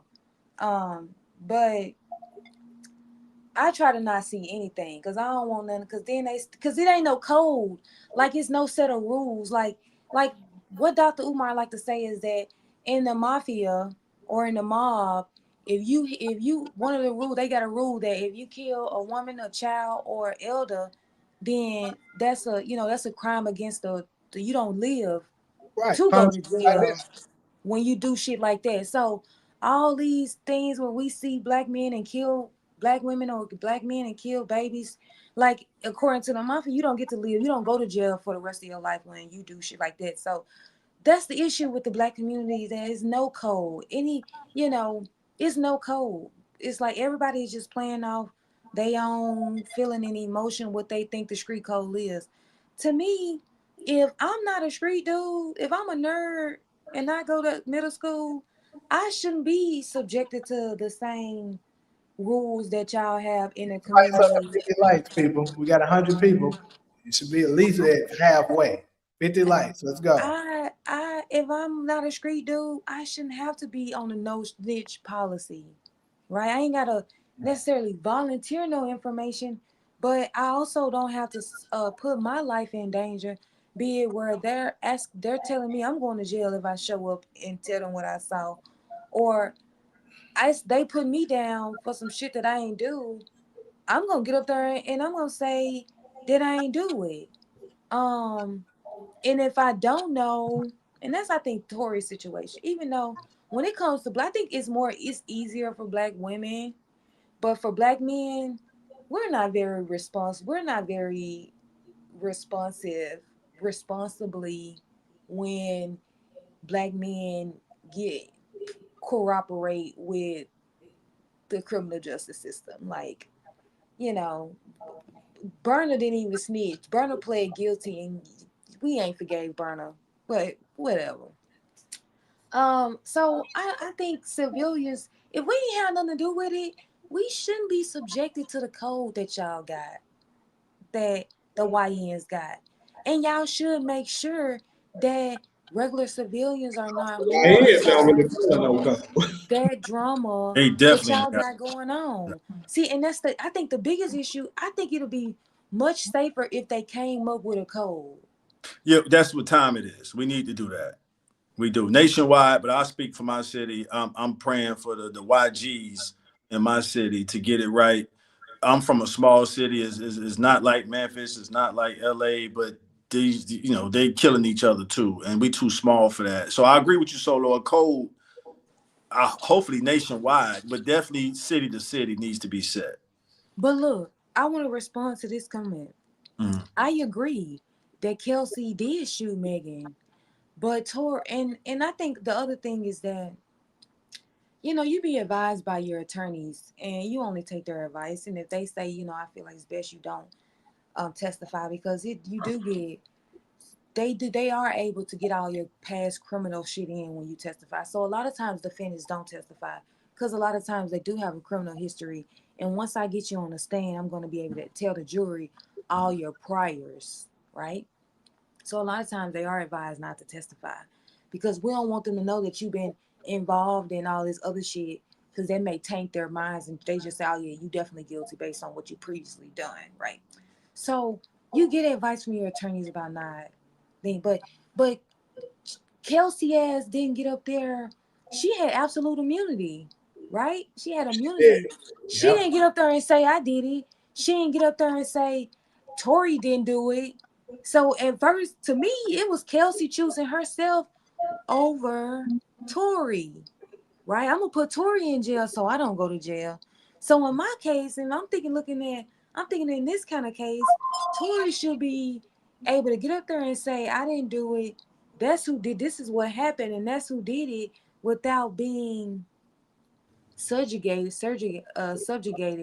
by the black community.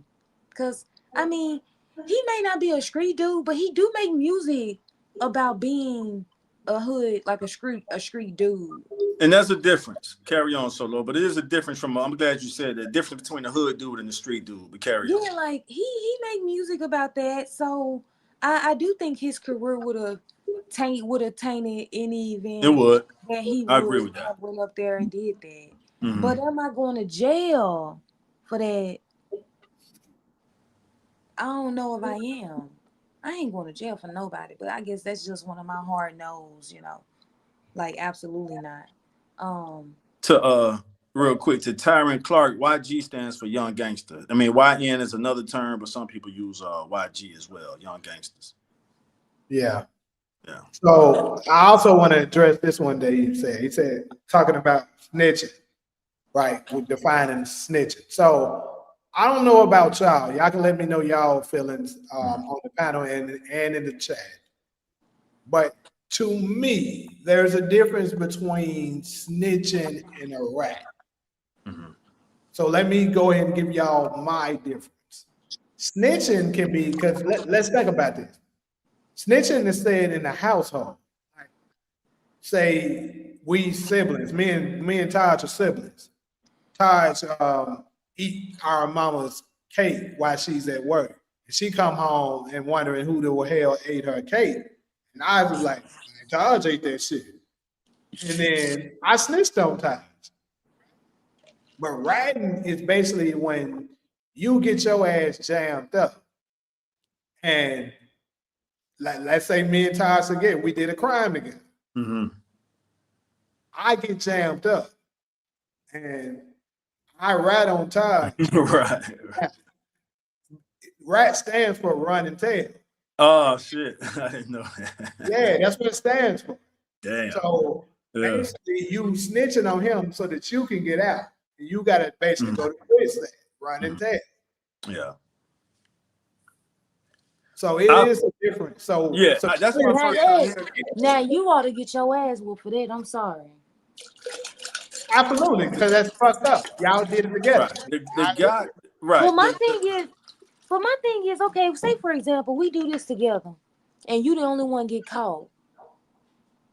Mm-hmm. That's Why would you snitching. then snitch on me? That's Right, If because it they ain't have gonna no happen. evidence to know it's me, It right. why would you? Now to me, that should go against the street code. It Yeah, does. Because No, that's because it against why is. would the That's you? code. against the street because y'all in That the street. Yeah. So Because now why that's would you tell on me? you Why judge can't that. you just do your time? that, You got caught doing the shit that we did together. that But why would you want both of us in jail instead of you, the only one they caught? that's the snitching right there. That's the understanding I have that if you participate in the crime and tell, hey, they got us, that's what Yeah, they that's say. some bull. That's bull. Yeah, No, that's because snitching. yeah, that's An bad. innocent That's civilian, yeah, testifying. That's not snitching. They tested, yeah. telling. Yeah, Yeah. All right, And let me then go. they subpoena you as a witness. You got to go up there and testify, or you going to jail for perjury, or you going to jail for not showing up to the subpoena. So no, like I was getting gas, and y'all started this bull crap. I didn't have nothing to do with this, but now you got me in the courtroom testifying to so I don't go to jail. Okay, so let me catch up on some of these comments real quick. We're getting quite a few though.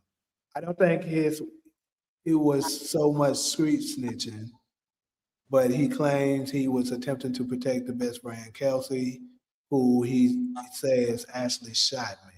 that's what I've heard. Yeah, I that's what I. mean, it's kind of obvious. Anyways, blame all your ignorance on your favorite party, the Democrats. Black and white politicians, Republicans ain't any angels, but it's those devilish Democrat in America. I agree with you 100%, Pastor Porkchop.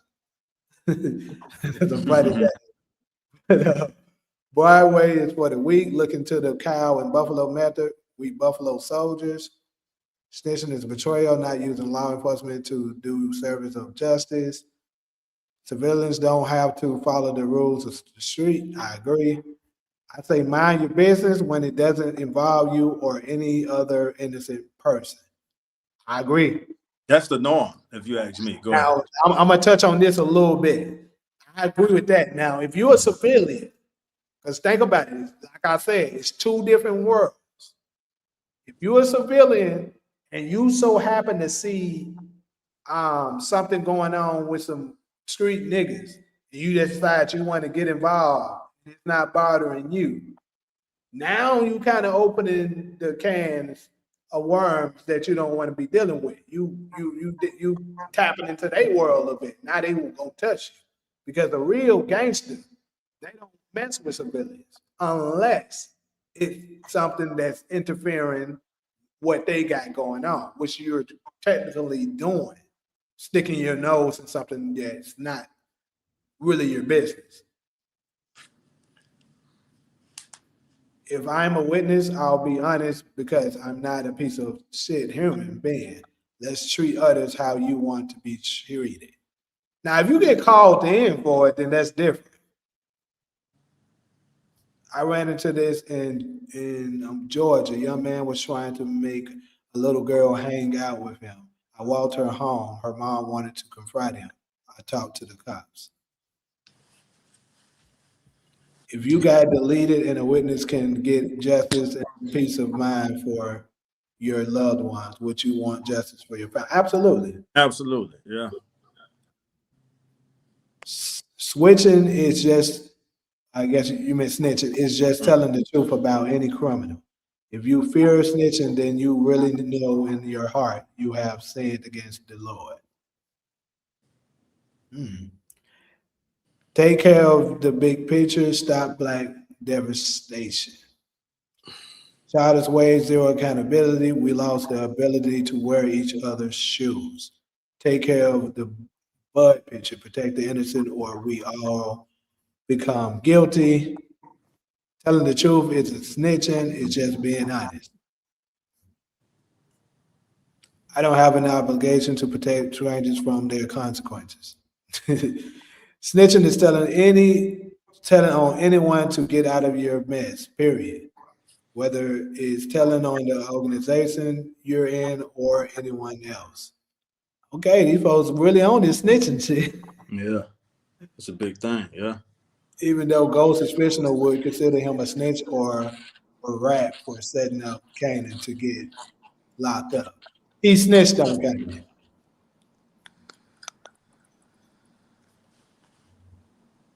A man gets caught smelling pot to kids. He gets out of trouble by trading his consequences for information on another's crime. In 2005, you record a crime and post it on the internet. Do y'all think that makes you a snitch? That's a good question, but I guess, yeah. The rules apply to anyone in the streets. If you are a civilian, if you're a citizen or a civilian, the rules don't apply. Facts. Only evil people believe in telling the truth and being honest and snitching, just as Satan. All right, caught up on the comments. So, any more remarks y'all want to add to this last topic? If we could come up with Mm, a code, the people would really appreciate it. Say it again. I said if we could come up with a code, the people would really appreciate it. I I fully agree with that. And Jamie, we both know Fonzo. I want to shout Fonzo out because at the beginning of the YGs doing they murder rap beef in the hometown city I grew up in, Fonzo, no, from Chicago, he gave me this scripture. He said, "Man, share this scripture with them." And and I'm gonna share it with people listening now or later. It's Ecclesiastes. It's Ecclesiastes 3:3.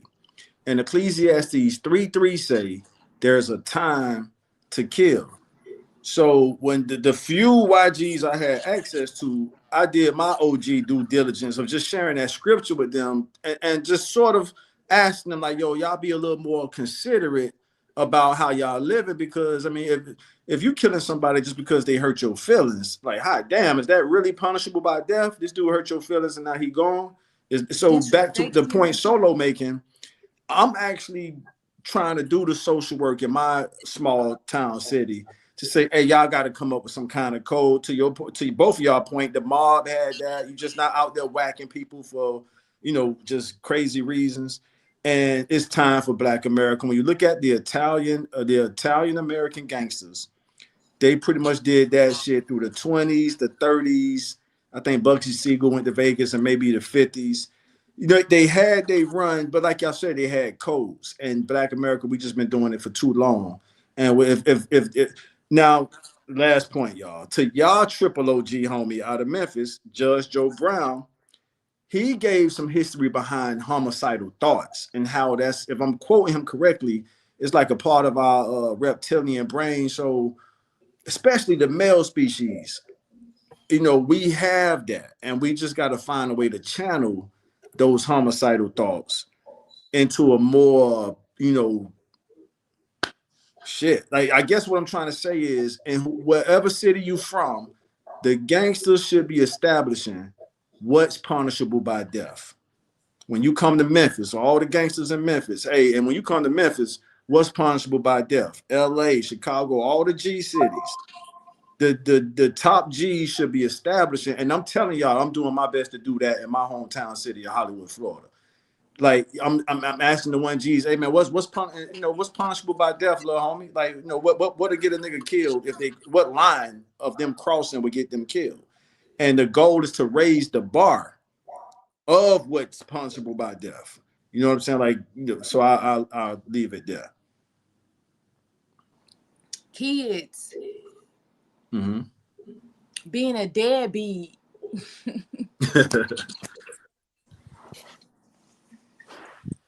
Yeah, it's bad. I don't know, and I'm not saying this with no glorification. I don't know if y'all heard about the cases where the murder rappers ended up killing each other's mothers and shit. Man, that happened where I'm from, and I would have never thought in 1,000 years with all the cities across the country, from New York to Chicago to LA, Memphis, and all, New Orleans, all the other dangerous cities, I would have never thought that would happen in a small town like where I'm from. But the drill rappers that was going at it, it's an ongoing case as we speak.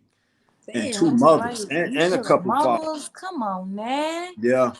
Onto my intended hits. That's as far as I'm going because the case is ongoing. But two mothers was lost. So I mean, a code to Solo's point and Jamie's point, a code, Black America.